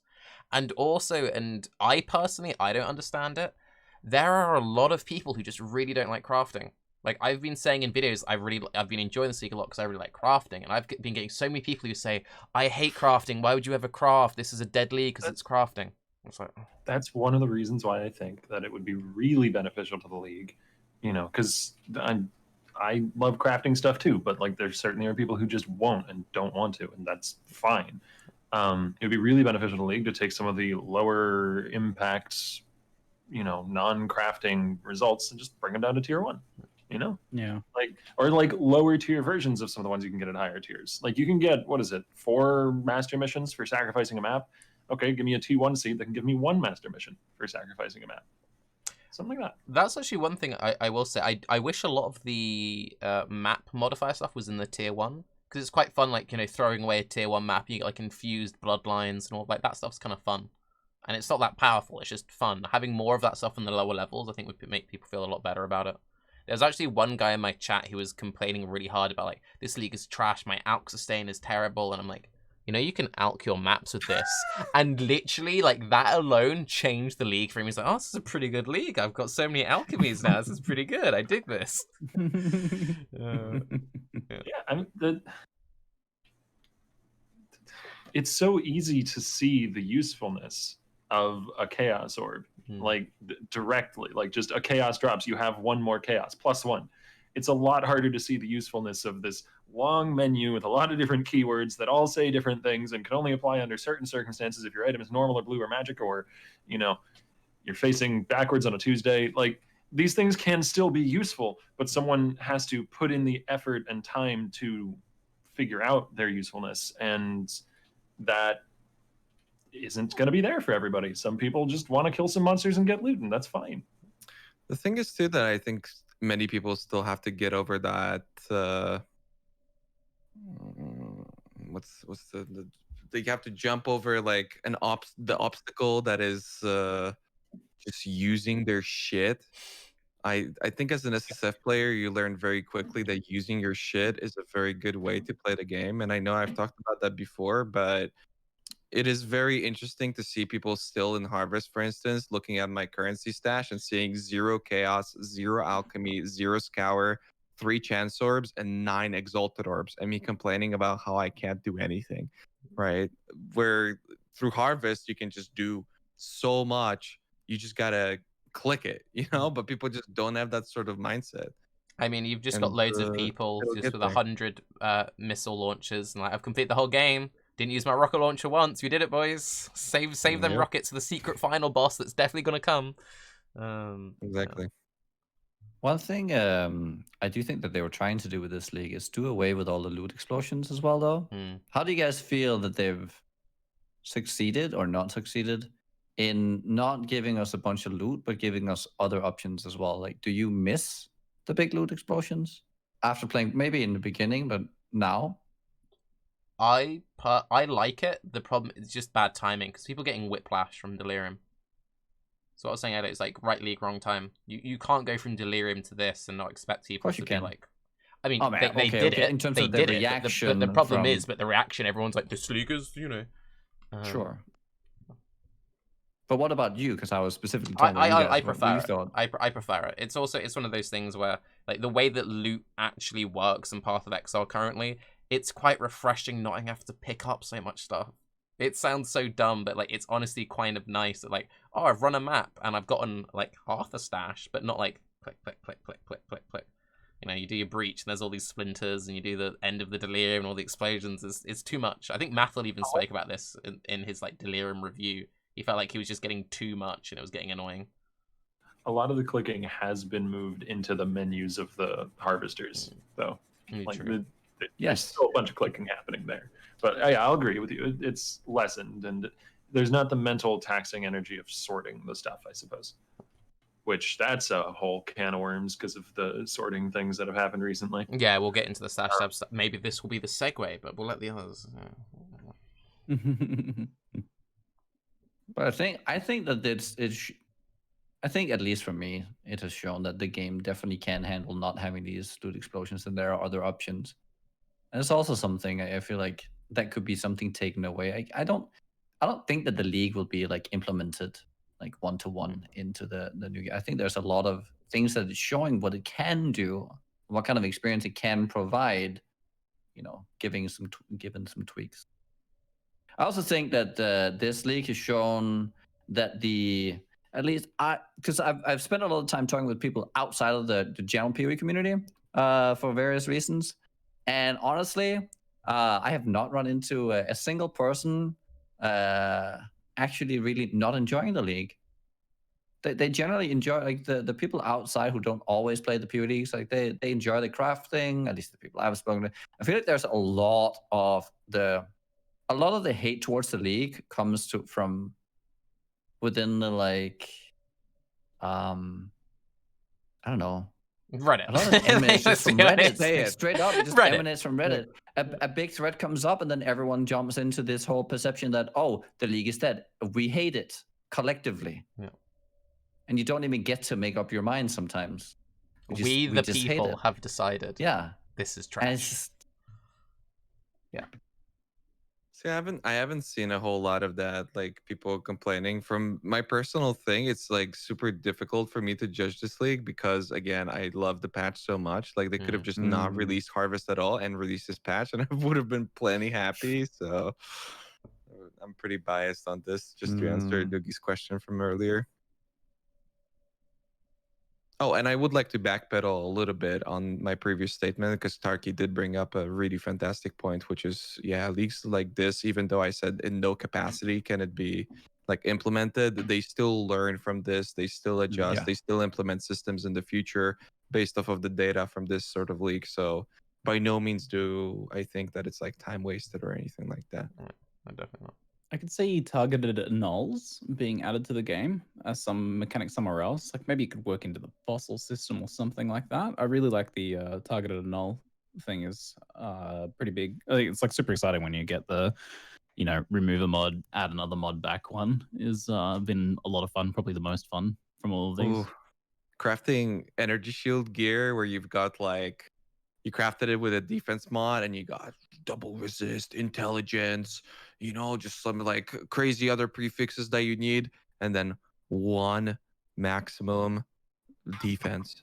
And it's like one maximum energy shield, 20% armor, 20% ES. And now you remove and add, and like you never know what's gonna hit. Like, are you gonna completely break your item? But you can totally, it still works out, right? Because you hit the one maximum every time and it changes the tier and you're happy now.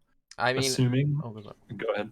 No, I was just gonna say, like, I've had the easiest time crafting like +3 bows this week because I love playing Chaos Swords. I always find it tedious to do, but it was so good. Got my porcupine set, and I purposely I cheated the system a bit because of the way the seeds work. So you've got like 10 levels up, 10 levels below. There was actually a bug at the start where you couldn't use the eye level 100 items, but even before I knew about that, I purposely went for the porcupine because it's eye level 50, so you can use level 40 seeds and level 40 craft to craft on the bow. So I had like loads of earlier nulls earlier. Easy. Nice. Smart. So I had it all like set up while leveling that character because it was my second build of the league, and it's just like Essence of Dread, get the +2 bow, just like target and nulls all the trash off. So I had the +2, the attack speed, then cannot roll attack mods, slam for the guaranteed +1, change the craft round, and now I'm left with an open suffix, and it's like, I felt good. You craft some incredible jewels while leveling. Yes. With this league, it's insane. Like farming, what is it, Act 6 Twilight Strand when you get there. Like around that level, it starts to taper off after then, it feels. But around that level, when you just still getting tons of the exalts and targeted nulls and rerolls and all that sort of stuff, it's like, oh my god, craft some crazy jewels. People could literally just do that and make perfect jewels this league if they want to. I don't touch any of that because picking up the low-level seeds, having been on a couple rerolls now, it's been a nightmare, man. Well, yeah, one or two or something. Yeah, one or two. It's oh my goodness, like when you've got your entire garden of like item level 83 seeds, and now your character's like barely entering maps, and you've got the choice. Like, do I just manually remove every seed? Do I wait? Do I gather the low ones? I need to craft on item level 84 gear, so I can only pick up 74 seeds. Okay, so I can take out the high seeds from my seed stash, put them in my stash so that it doesn't use it, and only use the low ones. It's just like, that's the worst thing. I will admit that feels... So I've only done the one reroll this league, and I made a point of like, I need to clear my garden completely before I can start my second character. Because I was getting like extreme flashbacks to Talisman, where I accidentally PK'd myself and my friend. because the way that Right. talisman used to work is you had to get the 5 talismans you summon into the boss, and we were like, oh, we're missing one like dead hand or whatever it's called. Like, oh, I've got one in my stash, it's fine. I actually put like an eye level 70 in there, and we killed us both. I'm like, sorry, dude. Yeah, that's why I'm super conscious about my beasts. Everybody's like, even when League's starting, I'm always killing the beasts early on. Everybody's like, dude, you're wasting time. This beast is not worth it. I'm just like, dude, trust me, it's worth it. And then I see a rip clip of somebody like putting in the 80 beast on like level 50 character. I'm just like, yeah, got him, boy. Gotta have them I love spare that beasts. shit. Yep. I honestly don't think it would have been problematic to the mechanic if every craft above, say, eye level 70 could work on any item level item going up from there. Like, I don't see why a craft that I get in a T5 map won't be able to apply to an item that drops in a T16. I think mapping could have just all been one big amorphous blob. Like, I see why things in the story would be problematic, but Yeah. I don't know. Mapping tier crafts should probably just apply to any mapping tier item. Can I mean, just- all the good crabs start spawning higher, right? Anyways, like, or is there not even? I feel like, am I wrong? Not noticed any waiting on eye Ain't levels. no waiting at Yeah. all. I mean, you get Huh. more seeds and you get better juice from them as you go higher up, from my experience. Right, so that's it. But I guess you just get more when you go up because you start putting more things into your map, so you get more seeds. I guess that's what I'm experiencing. I mean, I haven't actually gone down, and because since the patch, I've been on like T13, 14, and higher maps, so I haven't gone down and run lower tier maps since the patch. So I only know about how many I'm getting in like high tier reds right now. I Right. actually checked how many I would get in a T5. Can I just ask quickly, sorry, is there a very excited dog near you, Octavian, or is someone sanding aggressively? You've only noticed that now? I There's like a keep hearing it. sprinkler. I keep hearing it coming A and little- going, and I've been trying to work out who was causing it. But it's just like it's like a It's just me excitedly breathing in the background. I can attempt to mitigate that. I think it's a fan in my computer. I didn't know that. I just wanted to know because it's just like it's just weeding me out. I'm like, is it just me or is Here. someone else getting this as well? So I'm gonna have a microphone. Not hacked, but I can Okay. mess with it. Wait, that's like completely broken now. What? Or is it just me? Like your mic is not. Yeah, I think his mic is Uh-oh. targeted, directional. Is this better? Well, that's Ooh, oh my yeah. god, that's so No. good. You sound sexy. You're just not gonna be able to see me, but hi. That made my you- nipples you got- stand up. You got that radio voice now, dude. Oh my god. It's a bit. I'll turn you down a little bit on mine, but yeah, I think that's good. Sorry, you can continue now. With yours. Just put it back up. It was Just it's fine. It's fine. Honestly, I just wanted All right. just put it was back fine around. up. Fine. Yeah. Professional podcast, by the way. Yeah. You fixed it. So, going into like post patch, now that we're getting more seeds and stuff, are we like yeah, or still yeah? I felt like we definitely needed more tier 1 seeds just because of the awkwardness of be like you get 5 seeds and you plant like a 1/4 of your garden and then you go back and get 5 Yeah. seeds, plant 1/4 of your garden, then you're ready for harvest, but it's only half your garden, and then you got to do another map, and then 2/3 you, and you're like, you got to come back, and it's like that was just a whole lot of fuckery. So just giving you a lot more seeds, man, means that a lot more of the time now you're just gonna plant a whole garden and then harvest the whole garden at once. It's just much smoother, if nothing else. It's just that one thing is a big enhancement, I think. I've liked it the Apparently- whole way through. I haven't even felt the increase in seeds. I was just like, just do more Like maps. tripled lol. it. Like tripled it, man. So many seeds now. I don't know. There's a lot more seeds now. It's nice. I just like it. I just click mobs, man. Do they scale with quantity? Because I'm seeing people do like juice tier 16s and then they're getting like 50 seeds. So whereas a lot of the time it's like 20 to 30-ish. So it seems like there's something scaling going on. Not But- that I've noticed. Not super obviously. If I run like low maps with like just blues quickly, because I was running my betrayal, so I just to get that done, I was getting very few seeds, just blue and go. Mm. Get it done, click the seed cache, kill the betrayal dudes, and then out. It's not very many. Once I go into red maps, there's way more. I don't know if Definitely it's map tiers, 100%. Yeah. I'm wondering could quantity. be tiers. Yeah, I'm not sure about that. I mean, I've got no idea. As I said, I've literally done like one map since the change because I took a little break from PvE. So I'm just whatever you guys say on that one.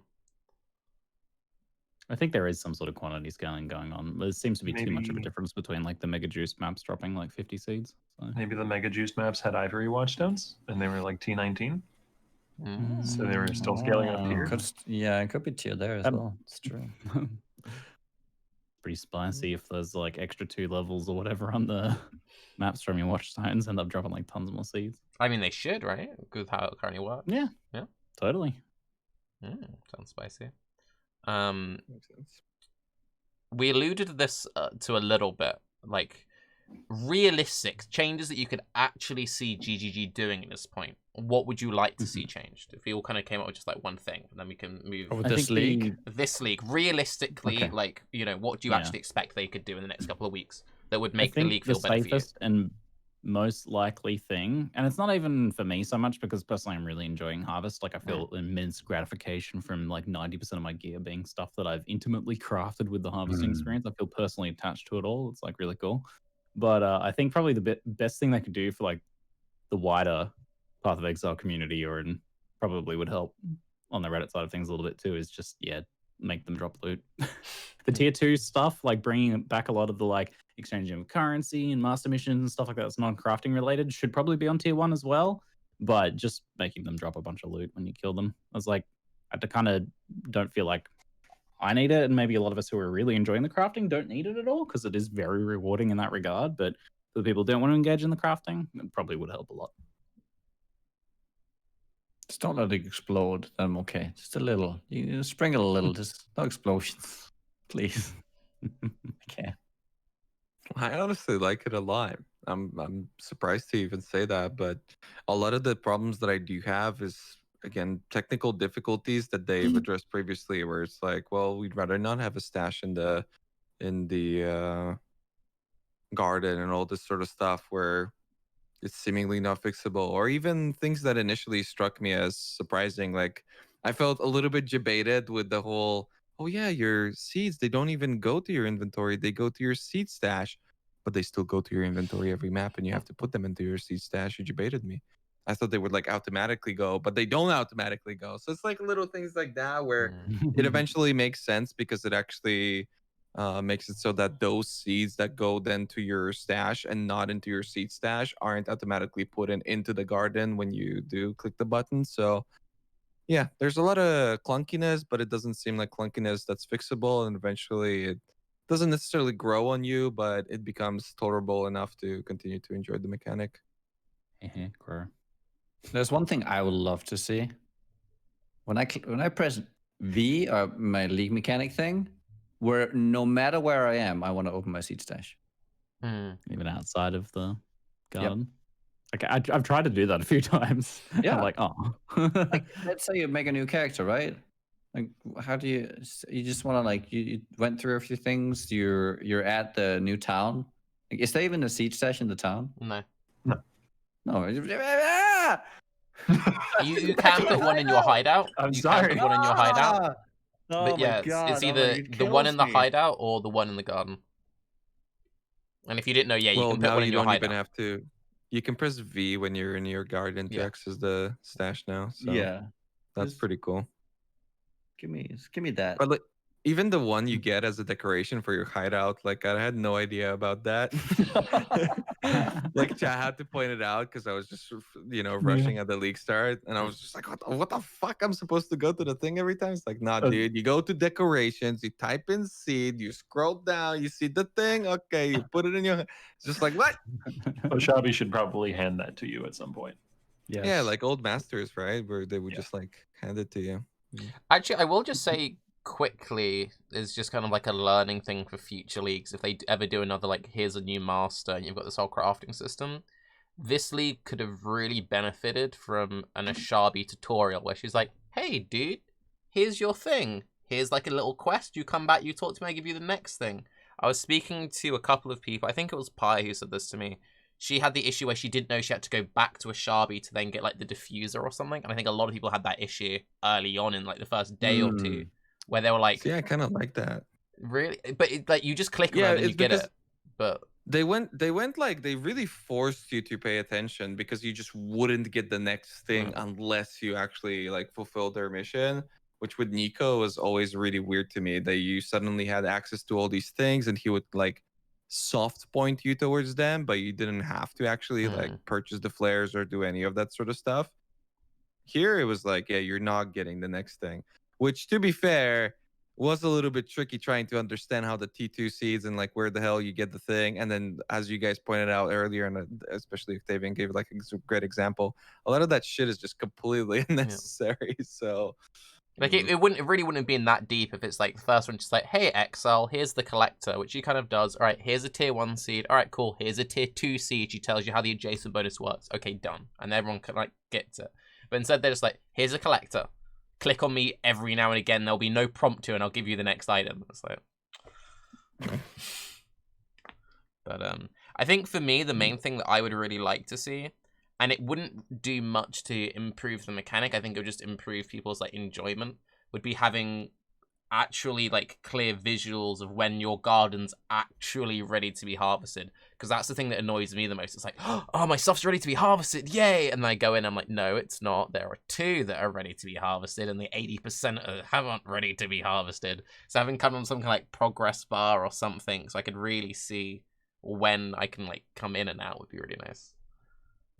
Just like a checkbox on the harvester to only notify you when everything in its range is grown. Yeah. That would be nice. Yeah. Going into the stash tab stuff, and I think it's worth opening with this. They set a really, I mean, from their point of view, they set a really dangerous precedent by having a seed stash.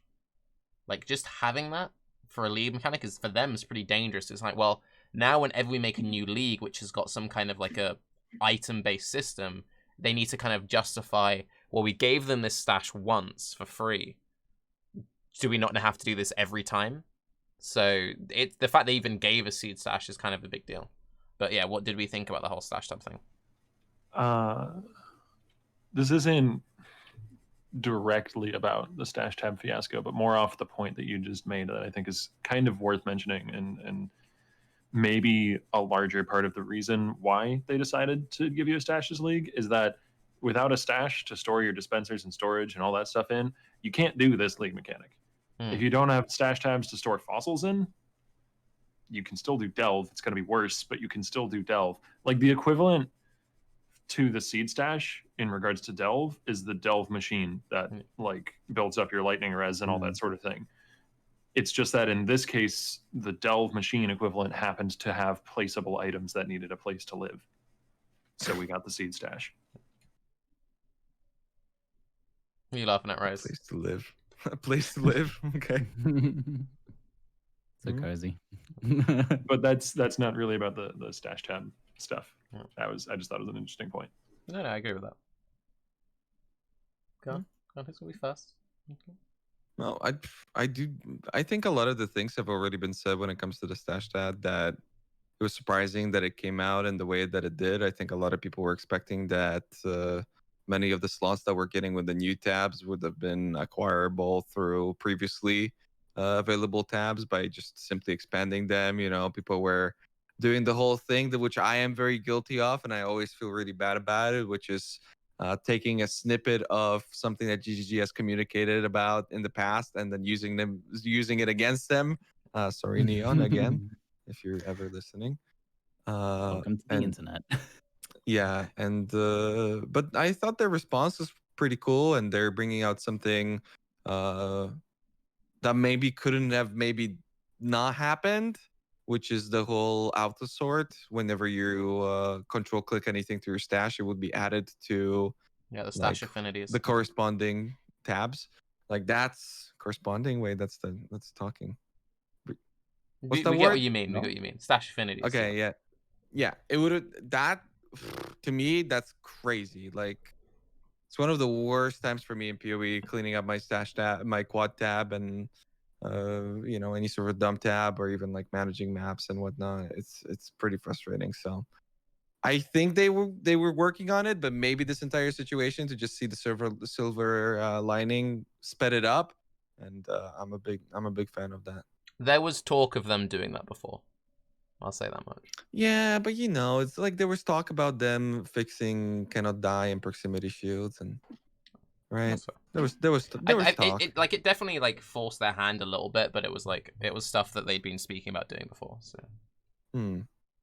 Look, I know that Chris's response didn't address the problem people had with the new stash tabs, but I am very placated. Let's be honest. I want that Affinities thing now. Give it to me. Give me the control clicks. I want the control clicks. I'm so placated. I think it's me and Niggy have spoken about this off stream before. It's a very GGG thing to do, and they do this a lot of the time.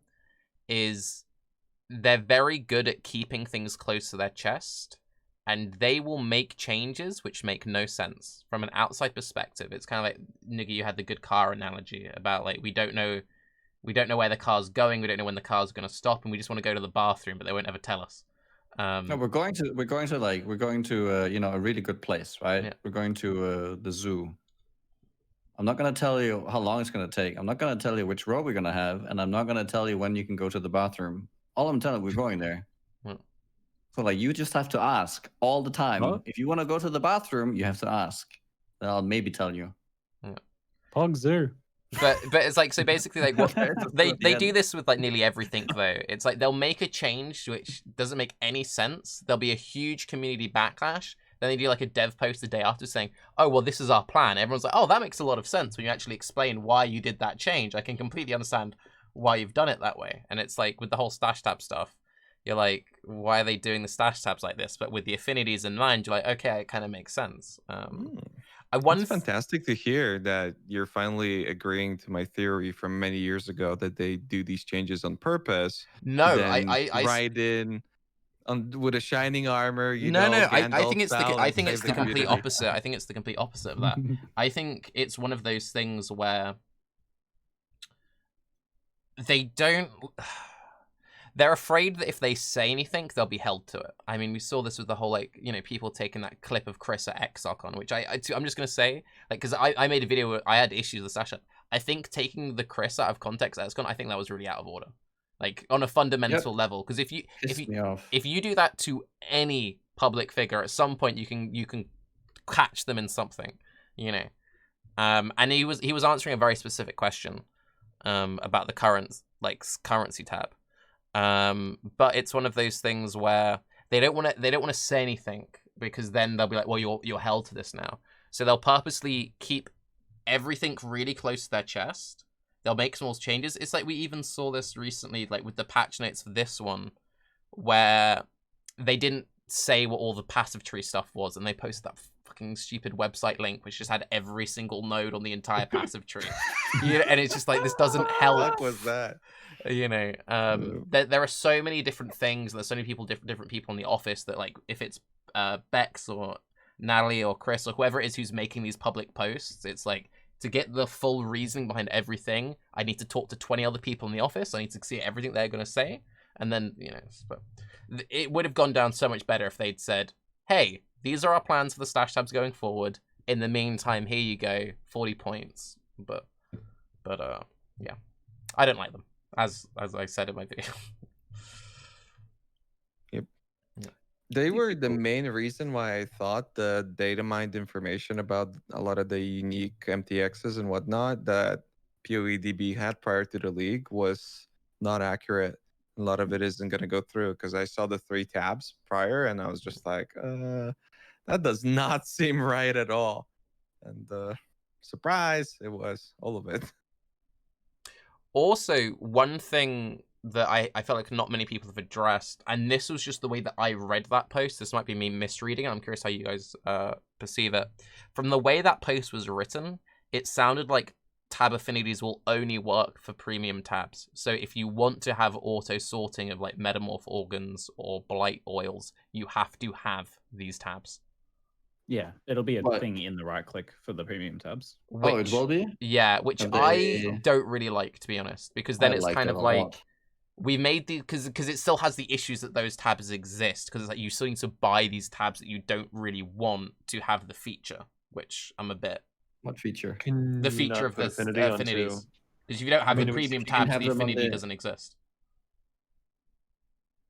if you don't have the premium tabs. Like, if, but okay, like, you can have it in both. You can have it in the premium, or you can have it in the quad, right? That's also no. premium, No. or you can- From the way it's no, You can't have from it in the a basic premium. from the way it's written, if Oh, you yeah. want to also do your like fragments, you have to own the fragment tab. And if you want to control Yeah. click your divs, you have to own the div tab. And if you want to do it with metamorph, you have to have the metamorph tab. You have to have the blight tab or the delirium tab.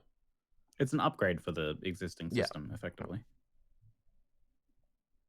So it sounds like I think you will have to buy all the premium tabs if you want that for every single feature.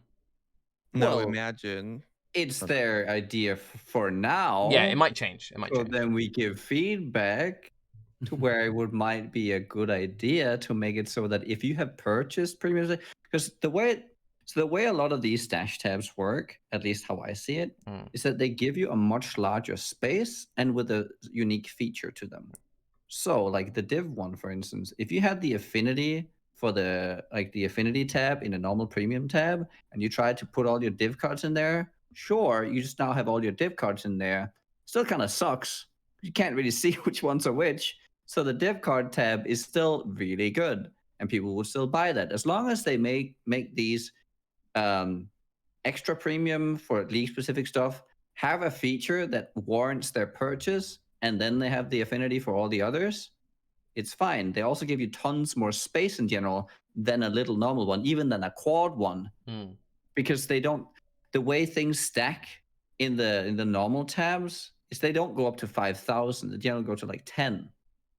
So there's always this like idea. So I think they could design it in a way that you could make it so that the whole system is now built around affinity. How in terms of like just sorting your stuff, but the space you have is there's still an upside in buying these extra ones if you're engaging with this league a lot. Yeah. So I think there's a system there that they could design that is actually very, very good and would take a lot of this, because I think the whole sorting thing is a very outdated system in PoE. I don't think we need to create this like identity with a rare that we pick up anymore to then put it in the stash. I think we're beyond that. We pick up all these like small pieces that are used to craft, and the engagement with that item that we're crafting, like Ziggy said, oh, I made all these items. That's where the real attachment to our items come. Not from picking it up from the ground and then seeing that this item is also shit. That's an alt shard. I think it's also one of those things, and I trust GGG, so I hope they don't do this, but you do have a lot of other companies who've done this in the past, is because once you start doing this, it then promotes all future leagues having like currency below. Like you could make the argument for Delirium. Like how many different Delirium orbs are there? Roughly. Oh.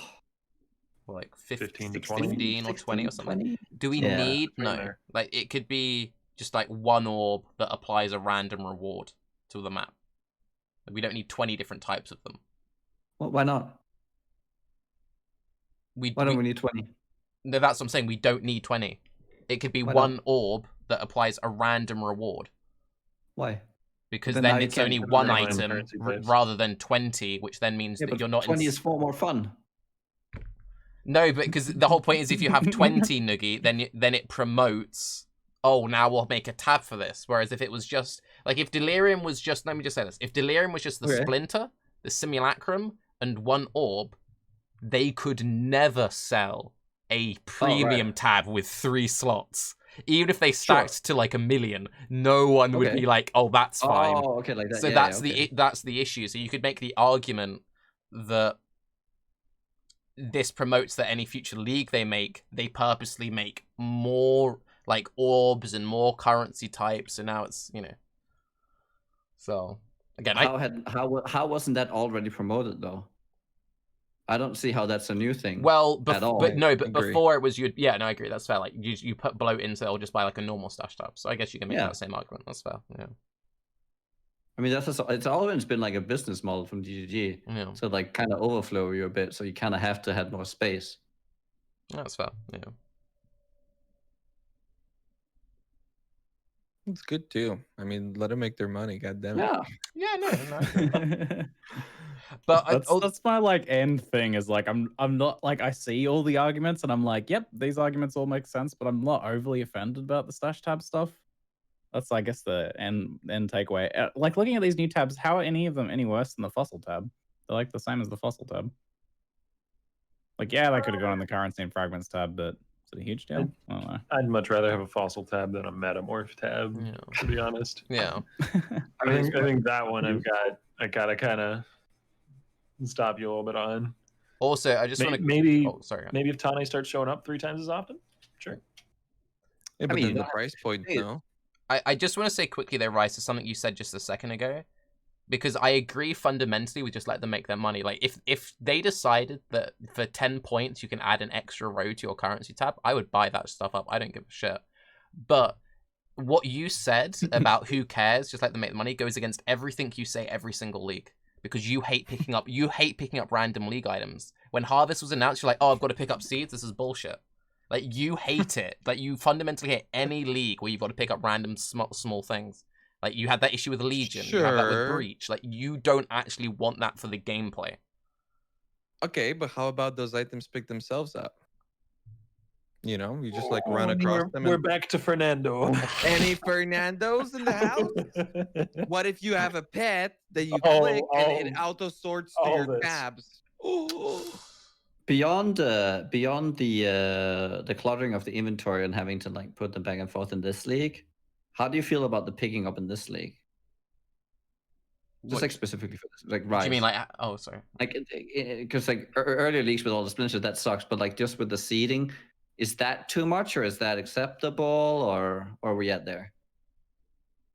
I mean, it's like the cherry on top of the cake. I'd say there's so much fuckery with picking up stuff that like even adding like potentially 4 or like 3 that you have to pick up in a map, it's already kind of a lot to me. Like it's not a big deal, but you know, it's just that incremental I get thing. And yeah, again, your inventory doesn't look like it used to look, where it's like 3 2-handed weapons and like a sword, an axe, and a chaos orb. Your inventory is 1x1 slots filled to the brim. Like that's it. And it's a lot, man. Any amount of it is a lot right now. They really need to look into it somehow. But I mean, again, other than having a pet or like funnel picking up, which I think MP brought that up as like a really good point. Might take away from like how tangible loot is, you know. It's a difficult issue to fix, you know. Something that naturally we would eventually get to. I think and I think that leads into the at least my what's it called? My take on the whole stash system is that it's all backwards. The arguments are all backwards because the fundamental problem is not them adding in the actual loot. It's this frustration over all this clicking, and now I'm like forced into clicking this thing. And it all boils down to it fucking sucks sorting your shit in PoE. There's way too many small things. That's what needs to be addressed. And then the space just becomes the limiting factor, so we have to buy some stuff, which is fine, because we should buy some stuff, because the game is good, and this gives you some extra features. But it's just the whole sorting system and the picking up thing. It just frustrates you, because you end up spending like 30-40% of your time sorting all this crap rather than just playing the game and crafting and doing all the other things, where you would just much rather do that than have an easy time not playing this mini stash game and then play the mini farming game and then playing the mini whatever else game, and then you play the game. Like, how do they get away from it though, you know, other than like, because I really don't know, because I obviously understand GGG's like progression and how they got to the point where they got, where, you know, they wanted it to be like an incremental thing. Like, here's a new league, here's 2 small splinters. It's just like a tiny thing. It won't even fuck with your inventory, you know. It's not that big of a deal. And it was the same thing in Diablo 2, right, where it was like, oh, it's just a small charm, it's got 20 life, it's super valuable, it's just tiny. But then like you keep just piling it on, and 6 years later it's just like it's just way too much to deal with, man. Yeah, screw charms. That was a very cool. That I think is one of the best examples. You're, oh, this is such a cool idea. And then an hour later, like, this is the worst idea that's ever happened. I remember the first time I picked up a charm, I'm like, this is awesome. I'll get like 8 of them. Yeah. And then I'm like, oh, I've only got 2 slots left in my inventory. Yeah, but you know, the entire solution to that though is available through Path of Diablo, which is literally having a separate thing for it. Yeah. And it's exactly what that is. It auto puts itself there and it's completely separate. And yes, it's a part of like something you have to manage in your inventory, but it doesn't get in the way, you know? And yeah, I thought going from Diablo 2 to Path of Diablo was like a massive quality of life due to those charms, because you couldn't miss out on the power creep that they brought. So this was like the only way to deal with it. Just naturally made the game better. And again, I do feel like they had that opportunity with seeds, but they missed it just slightly, right? With not just picking up the seeds and then sorting them through the garden, but then also having to sort them every map, you know, put them into your tabs and then put them out of your tab to actually do something with. I've played very little Diablo, which I know is a high crime, and I shall be punished for it. But it seems like the charm thing was interesting when it was actually a decision of trading off inventory space for power, and stopped being interesting when you needed the charms to be able to handle whatever you were trying to go up against. Or did I misinterpret that? Yep. Okay, so the fundamental problem there is that it's no longer a choice. Yes. Yep. I mean, it is a choice. You don't have to do it. Yeah, but then you can't. I don't know. Having not played Diablo, I can't really speak from experience, but it sounds like then you can't do the end game. You can't do the content. You can totally do everything you want.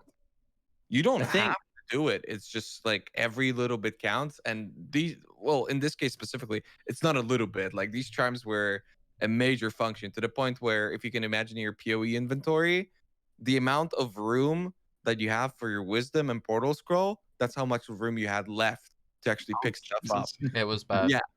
Like that's how much room you had left in comparison. Think of it basically like this. Imagine you have your build and you can gain full effectiveness of shock if you just give up like 3/4 of your inventory. Even if you're one-shotting everything, 90% of players are like, dude, more damage. Let's go. Yep. And it would be even worse in Diablo because you had this Horadrix cube. Yeah. So it was like a 2x2 item that you could then open that had extra spots. So you would give up spots to get extra spots, but now every time you looted anything ever, you needed to open that, access the stash, drag it over, and go. And then you'd have to open it, go to the vendor, drag it over. It's just like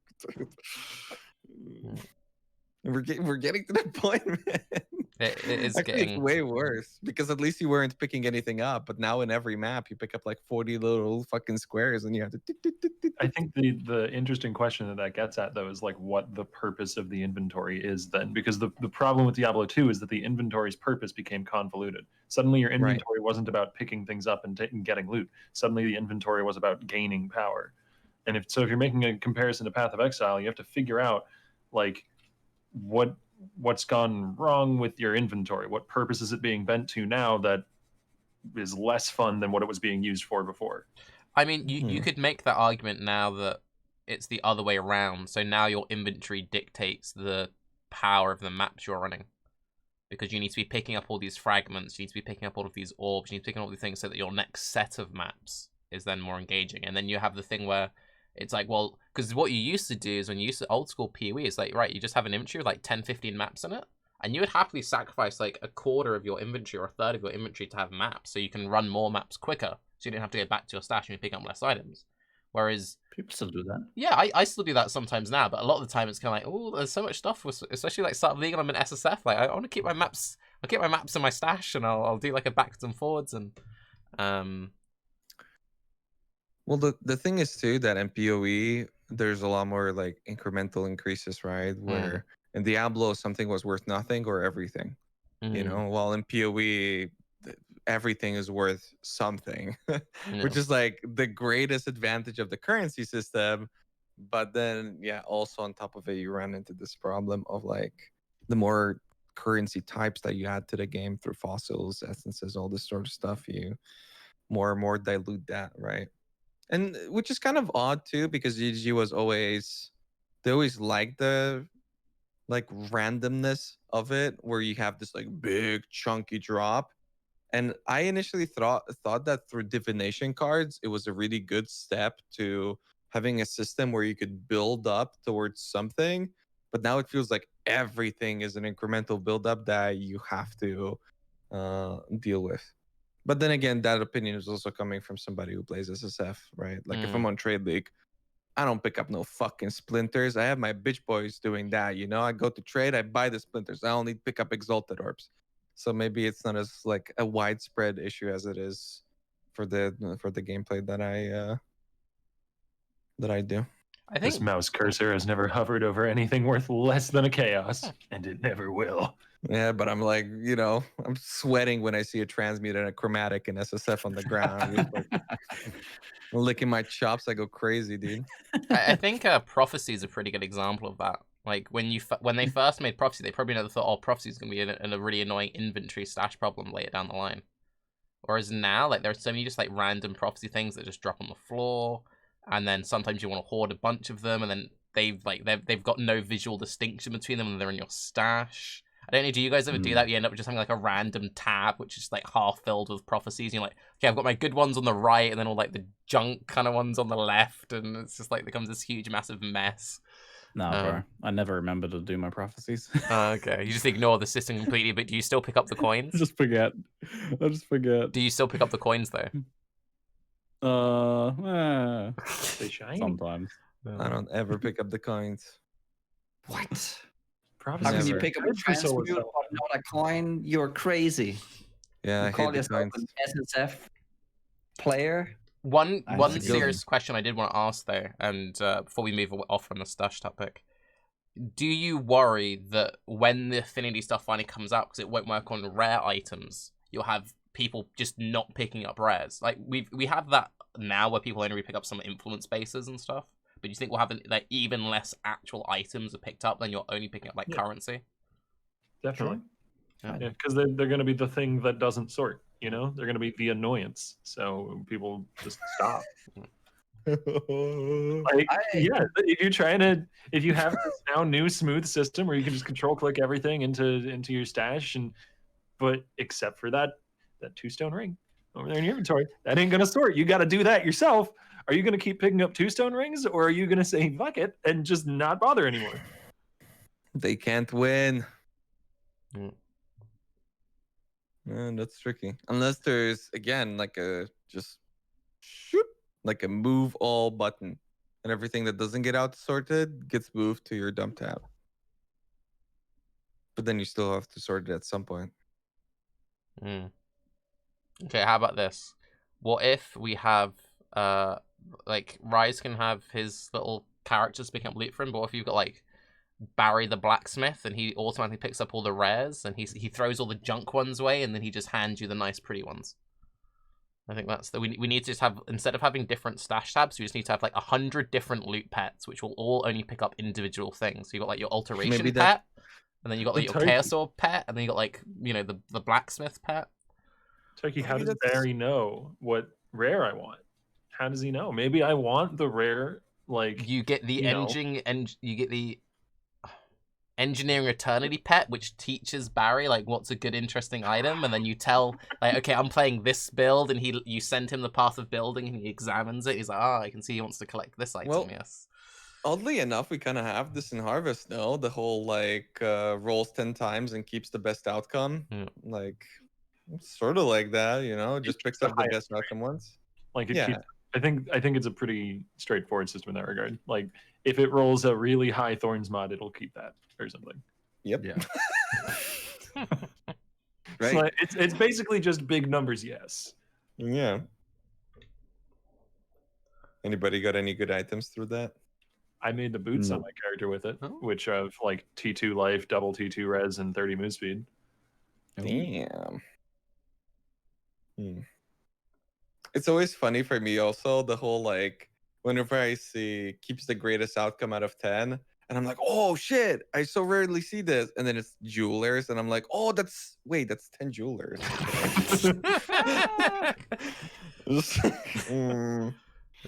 That is sick, I guess. I feel they could have gone a little further with some of those crafts. It's weird saying that because some of the crafts are like actually insane, you know? Like maybe not crazy and fancy for lack of a better word, but still actually incredibly powerful. Like slam a crit mod or a null a fizz mod. Like just having access to targeted nulls and slams is ridiculous. But then things like use 10 jeweler's orbs have been held back so much. Like that could easily be 100, and I think it would be fine. Even if it said like use 100 fuse, that wouldn't even be that good. Like it would feel nice. Like it would feel nice to throw 100 fuse into a chest, but like on average, that's just going to give you back like a 4-link. See, but wouldn't it feel bad though? Like you click once and done? Because like if it doesn't work, then you feel terrible. But if it does work, then you don't really even have that big of a feeling of accomplishment. Just don't tell me the number. Just roll lucky. Or chance, just give me the odds of getting it. Yeah, like Awakener Orbs, 5% chance, right, of 6-link. Just give me the odds of a 6-link and then, you know, you click it. I had these chance. Okay, I missed it. Damn it.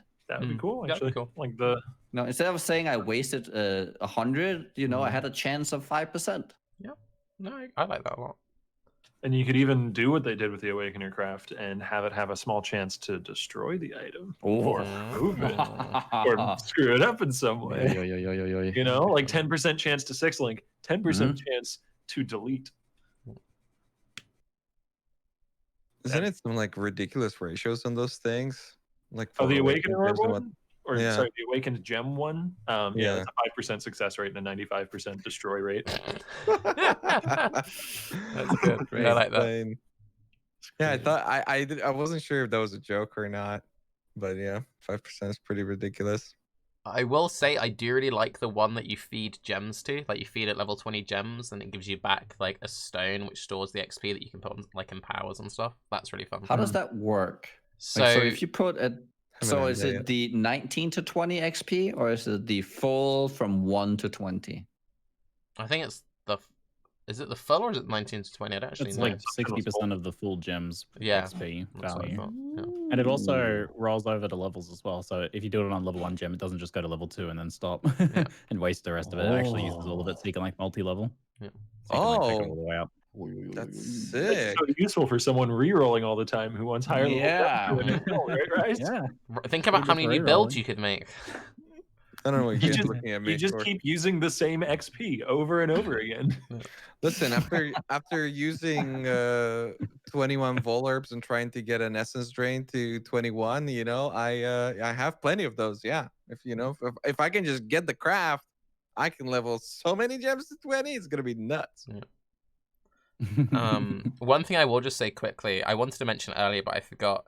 Can we just give it like a shout out to the poor console players out there? Have you watched any of what Carve has been putting himself through? I haven't seen it, but I heard he crashed 22 times. So for anyone who missed it, Carve wanted to get the first place big final boss, get himself a nice little laptop, and it basically nearly every single time he actually used the guards into a craft, he would just hard crash and die. And there's like a lot of clips on his Twitter, and he's getting like even like mad. Or like, if this is the one, we're just done. It crashed, and you just see his face and like the depression like kicking in, and he's like, and it's like the worst way to crash too, because it's literally you click on it and your character's running towards it, and then it crashes, and then you know that your character still like clicked it, so you don't even see the mobs or anything. Oof. I was this close to doing that. I was like, man, I'm re-rolling. I still want to race to 100 because Jose freaking smashed all of us. I was like, yeah, maybe I will do it. All right, I'll start tomorrow. And then I went to bed. I woke up and I saw 2 clips from Carve ripping to a cane crash. I'm just like, totems then? Okay. And the thing which makes it even more painful is if the system actually worked, someone would be able to be liberated from console and move to a laptop. It wouldn't be much of an upgrade because it's still a laptop, but like they're trying to get their freedom. It's like you're dangling the freedom in front of them, but the act of going for it kills them every time. It's like some really weird, twisted. Oh, you don't even get the laptop though. Not for the console event. No, well, I thought it was the first. It was the first console got a laptop, right? No, I thought it was MTX pricing. Oh, that's even worse. Yeah, they were like, Oh. we'll get if we can get you a laptop, we'll get you a laptop for the console race, and then they said nope, Oh, that and they sucks. just gave up the Okay. X's. Yeah, Oh no, I if thought it would they have been a were getting laptop, I would have tried to. Yeah. back to okay then. Well then, we kind of touched on this a little bit with Nugiyen and Ziggy talking about stuff, but balance-wise, how are we feeling the warcries? How are we feeling the brands? How are we just feeling like the balance of this patch in general? I love the warcries. Oh, they pushed really hard, and they're kind of able to get away with them being really pushed because still the limitations of two-handers and being a bit slower and things like that. But the warcries, very impactful. Infernal Cry, whew. Fortify is not supposed to work with it because it says doesn't work on triggered attacks, and Combust from Infernal Cry is a triggered attack, but Fortified currently does work on it. But even if they fix that, it's still gonna be really good. There's a lot of other stuff you can do with it. You can either have a lot of utility or a lot of damage from that. It greatly enhances your AoE and your clear of dangerous packs, plus the explosions from Infernal Cry. Lots of builds potentially want to use that. It's a lot easier to scale than Abyssal Cry used to be, so a lot of elemental spellcasters will be able to make really good use of it because it's like, I think it's 8% or 9% or something mob HP. And you can scale it Yeah, like and with any overload scaling, and that's stuff. like a ridiculous amount of Strong. damage. That's so much damage. It's just like that will carry your pack clear in any build that's struggling. That alone, so it's huge. And then Enduring Cry, OP. everyone should be using Enduring Cry if they can. It's so good. It's so good. Even just 3 endurance charges, it's still like a huge boost in mitigation, and it's pretty comfortable to use even without much investment. Especially if you are invested, it's really, really nice. But even if you just are kind of down by the bottom left and you get the instant warcry, just having one warcry on left click and just insta casting it as you go is love the warcries. Very good changes. I don't know, maybe just because it's like first week in the league and it's early days yet. You know, maybe there'll be some OP build that comes out another week from now and really crystallizes the meta and everybody follows that. But it does feel like there's a lot of really viable stuff right now in PoE. Like, you know, mines and traps are still pretty good. Traps a little less so than mines, but they're still pretty good. Minions are still good. Melee is a lot better now, and you know, maybe not quite to the par of some of the stuff we've seen in the past, but certainly good. You know, like there's so many different archetypes that are all good enough to do. Bows are crying, but you know. Yeah, I was. I didn't want to mention that. Ellie bows could use some help. Yep. That No, it'd be really good. Like, maybe you they know, should not make literally some, like, everything. Maybe they could make okay. like a unique bow. Can you imagine if there was a unique bow in this game? That'd be so cool. I found the win. I kind of like the New Reach Council. You know, there's arrows everywhere. It's kind of cool. No? I found a Wind Ripper today, and I was like, "Oh, Wind Ripper! It's a bow." Oh no. Oh no! Like literally the day before, one of the viewers was like, "Hey, Raiz, you gonna play any bows anytime soon? You looking forward to some bows?" I'm like, "Nope, not gonna see any bows from me." And then it dropped. I was like, "Oh, still not gonna play it though." The nail in the coffin really was the point blank one. It's like, are you really? Yeah. You need to, like, I'm already lying down. You need to kick me. Yep. I wanted to ask you then, Nikki, since we've had your brand footage playing in the background. Oh, I just realized we're actually just looking at skill gems in the background. He's rerolling. He didn't like it. He's rerolling. When I ended up rerolling. Yes. This is where I went through all the different skill gems that could fit. I was trying to like, okay, what can we do with Arcanist brand? Could go through all the good skills with Arcanist brand and all that. What are some good combo skills I really want to use on Leash? Okay, SRS, BV. Any like 1-2 step. What I realized was like it's any like 2-step thing. So it's like, oh, maybe like Frostbolt Ice Snow, like maybe Blade Blast. It's like, yeah, it didn't seem that great. But then Crying was playing it, and it actually looked pretty sick. I was like, but I don't want to reroll Assassin. I'm already Chieftain, but you know, Chieftain's not too bad with full conversion fist skill. So I ended up with Blade Blasting. I still haven't actually played a Blade Blaster. Is it good? If you do the Unleash Blade Blast and you scale enough AoE, yes, very good. It's very satisfying as well. You can load up so much damage when they all just all over the place. Crazy. I played Baeclast this league as well. I What, was 10 minutes? using 15 it. minutes? No, I was using it on my trigger weapon for Right. my Hierophant Totem character because it applies on nerf. It was very good, very good. Yeah. Yep. So what was your verdict on brands then? Because you were playing brands before you did your little like Armor respec. brand? I think Armor brand is probably as good or better for clear than VD if you set it up right. Single target is a bit of a struggle because you need to like you have this like 6-link ignite thing, and then a 4-link, maybe a 5-link cremation. But that's our shards, and it's only a 5-link. It's kind of like you can push it there if you really invest, but it's like you need to be like mid to high 90s before you can really like push red maps, which kind of feels not too good to have to wait that long to just go into red maps. Which is why I just said I just want something that does damage on single target, and I went Baeclast instead. But do you think like Armageddon brand is actually it's very fast in terms of like you place it and then it's just and everything starts burning, which is really interesting. Do you think like a proper dedicated ignite? Because that's what I've been thinking about getting around to eventually, like a proper like dedicated ignite Armageddon brand or the cluster jewels. Now the cluster jewels are good. Do you think that'd work or? I was thinking, ignite is hard to make. Ignite is hard in red maps because I feel like it's really hard to push that single target damage. So there's always this like you clear the map really nice, and then it's like boss, and you're like, Fire trap. Well, time for a coffee. So the fire trap could work due to burning damage. I was thinking, what's that other the beam thing that nobody uses anymore? But at least it's scorching ray for like burn on top because you would scale the same kind of things. But it's a little difficult to get that single target out on the burn builds. But yeah, honestly, fire trap. I first played burning fire trap in Blight League, and I think I told Raiz about it. And I think you might have played it last league a little bit, but like. Every league I say I'm going to play it this time, I just never get around to it. If you just do like Searing Touch, maybe like one cluster jewel at most, no other items equipped, you got like an easy 2-3 million Cirrus just burn just from the fire trap. It does a lot of damage. So if you're doing like any like fireball ignite build, you just have that in a second 6-link, throw it.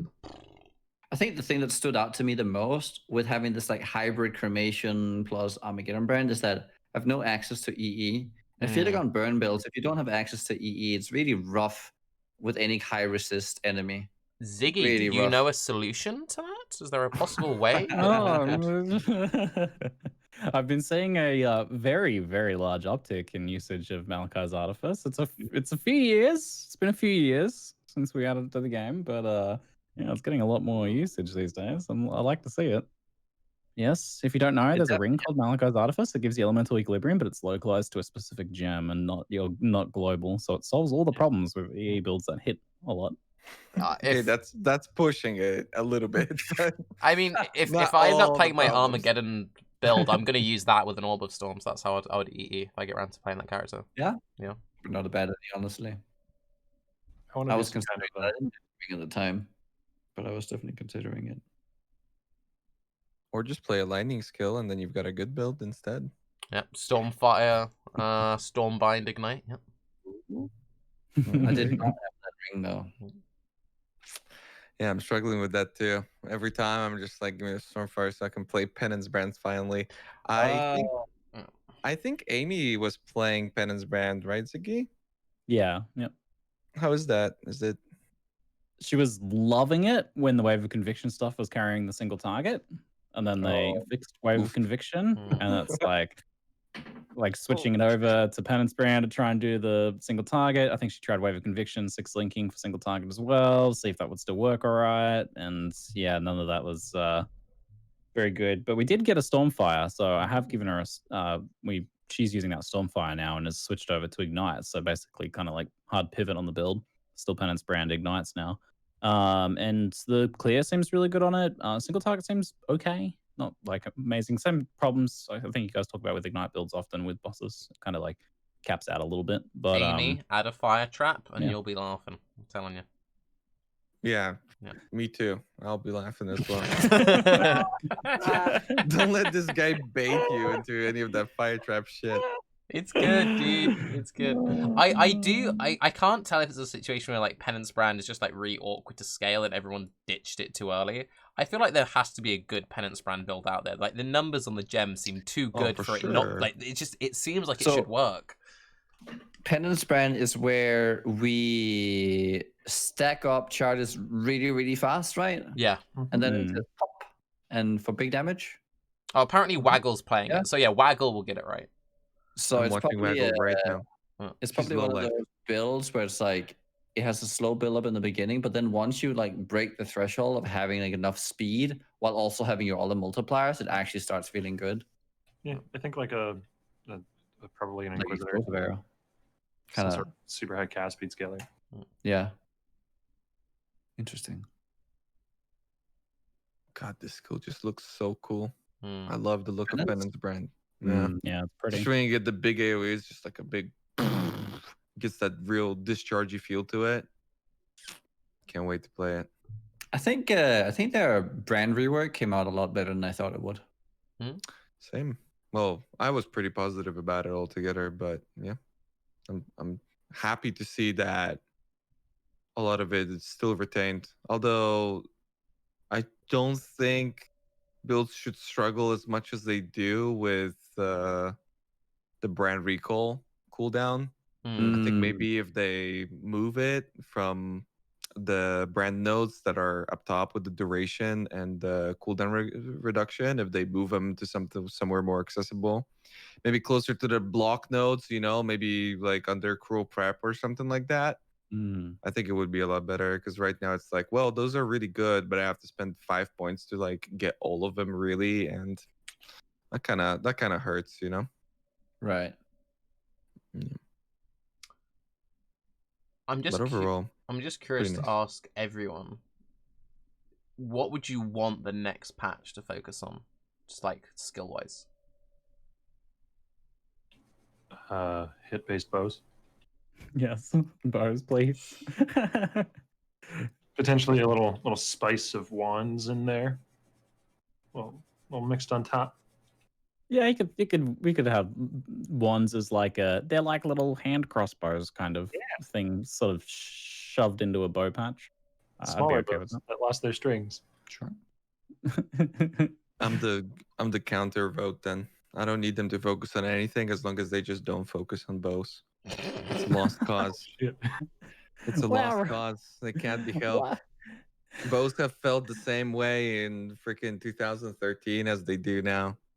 It's Yep. done. It's all over for them.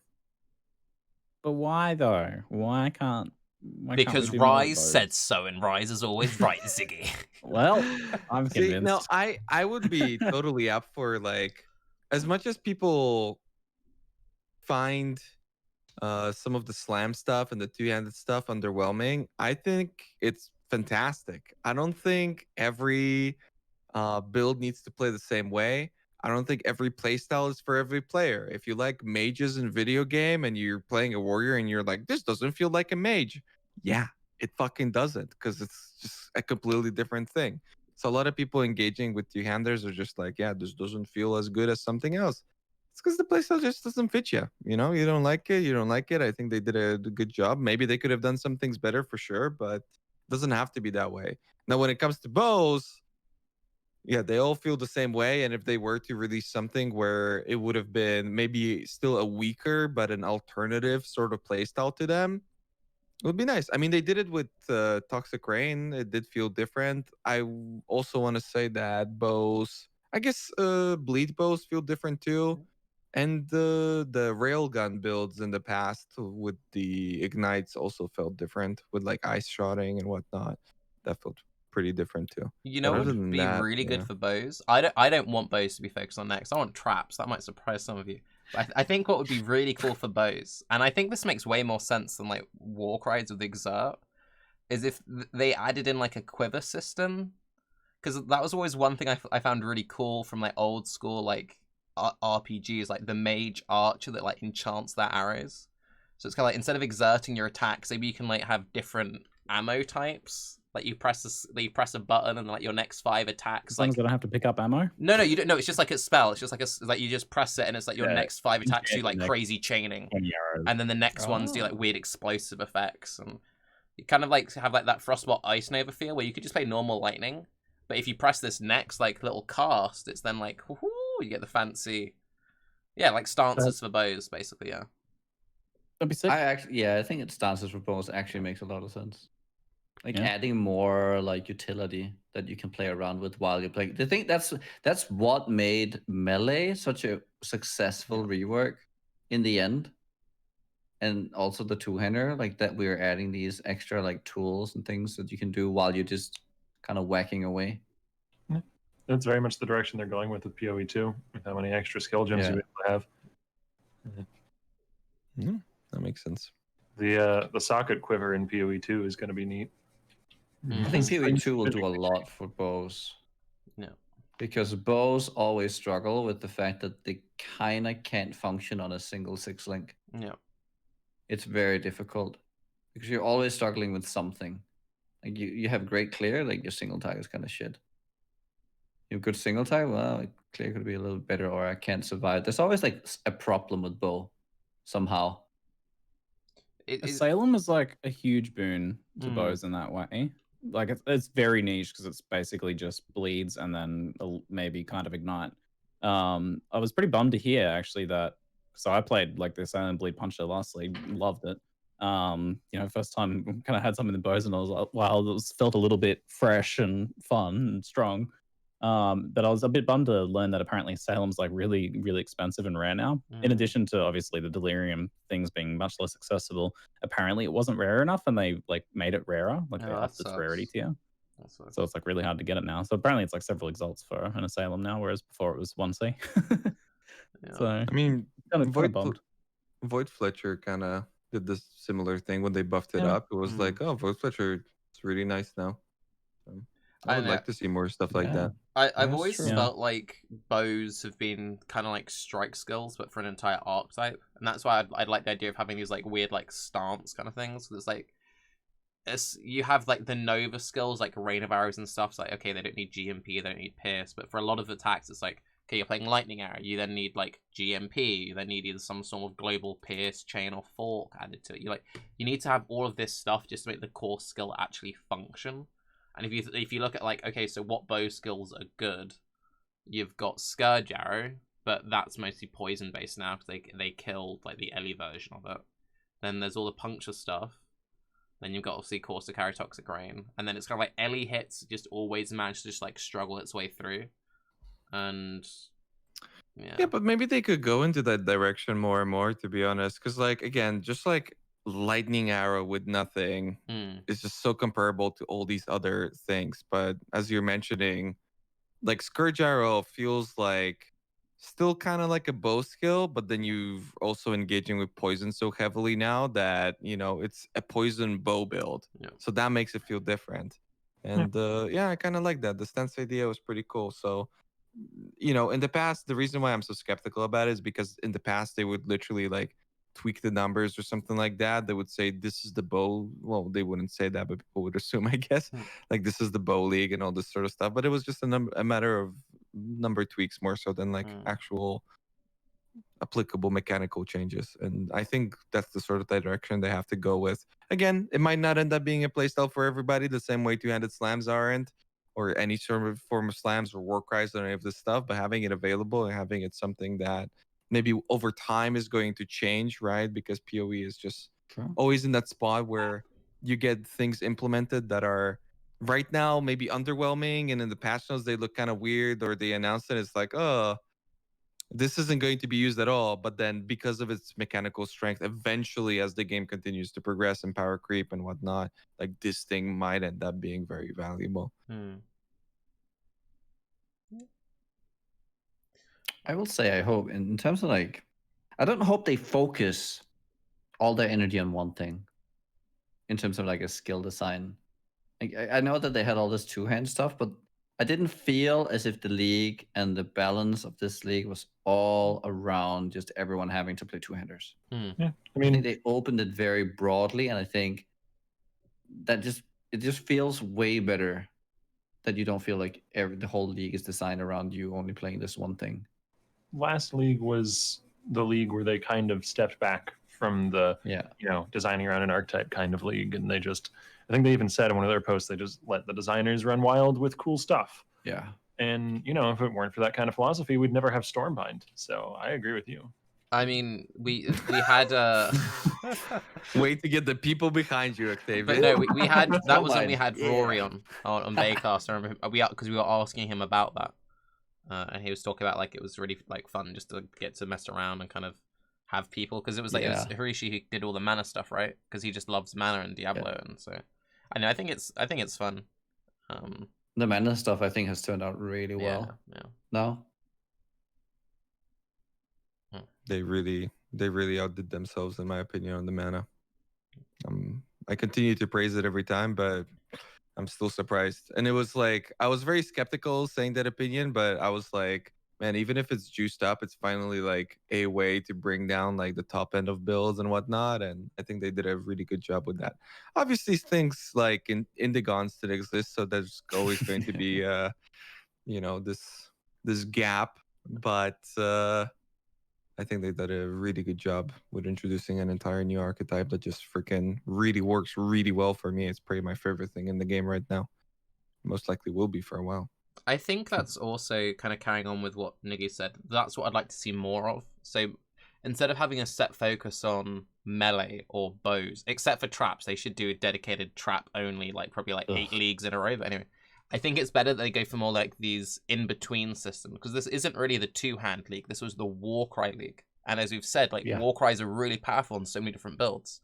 Like, you can use Infernal Cry on any caster. Enduring Cry is probably too strong, but you can add that to any kind of build. So it's like, if they did the whole like cool stance thing, then that could be anything you could factor into any kind of attack. So it's like you empower your next couple of attacks with fire or lightning or explosions, and you introduce more systems like that, so that way it reaches a wider breadth of builds. And also I think you then don't have that issue, everyone's like, Bow League or Megalol, that was a failure, when it doesn't go just quite right, but anyway, does anyone have anything else they'd like to discuss? Otherwise I think that might be a good wrapping up point. We good? I'm good. Need to go to bed.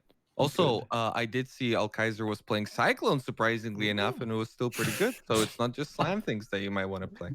I don't think the reason why he's playing Cyclone is because it's that great. I think it's more than I don't know if you saw the clip of him talking about the warcry stuff, but yeah. Imagine being Alkaiser, and when Cyclone was totally OP, everybody's like, you're only playing this because it's OP. Like you've literally been the same thing for 7 years. I hear he cooks all of his food in a blender. It's the same thing. But yeah. I'm Tarke. I'd like to thank everyone for coming on, and we're hoping, it's not 100% locked in, but when I was speaking to Chris recently, hopefully the next episode is a dev episode. So yeah, that's to look forward to. Yeah. Yes. No, this one was right as well. Well, every episode is now, obviously, because we've got the CEO on. I can't believe we never got into the conversation about how they should have hired me or Nugiyen instead of Octavian. Honestly, kind of fucked up. Agreed. I'll talk to them. I'll see. oh, okay. You'll get them a job. Is that what it is, Octavian? Okay. Instead of me.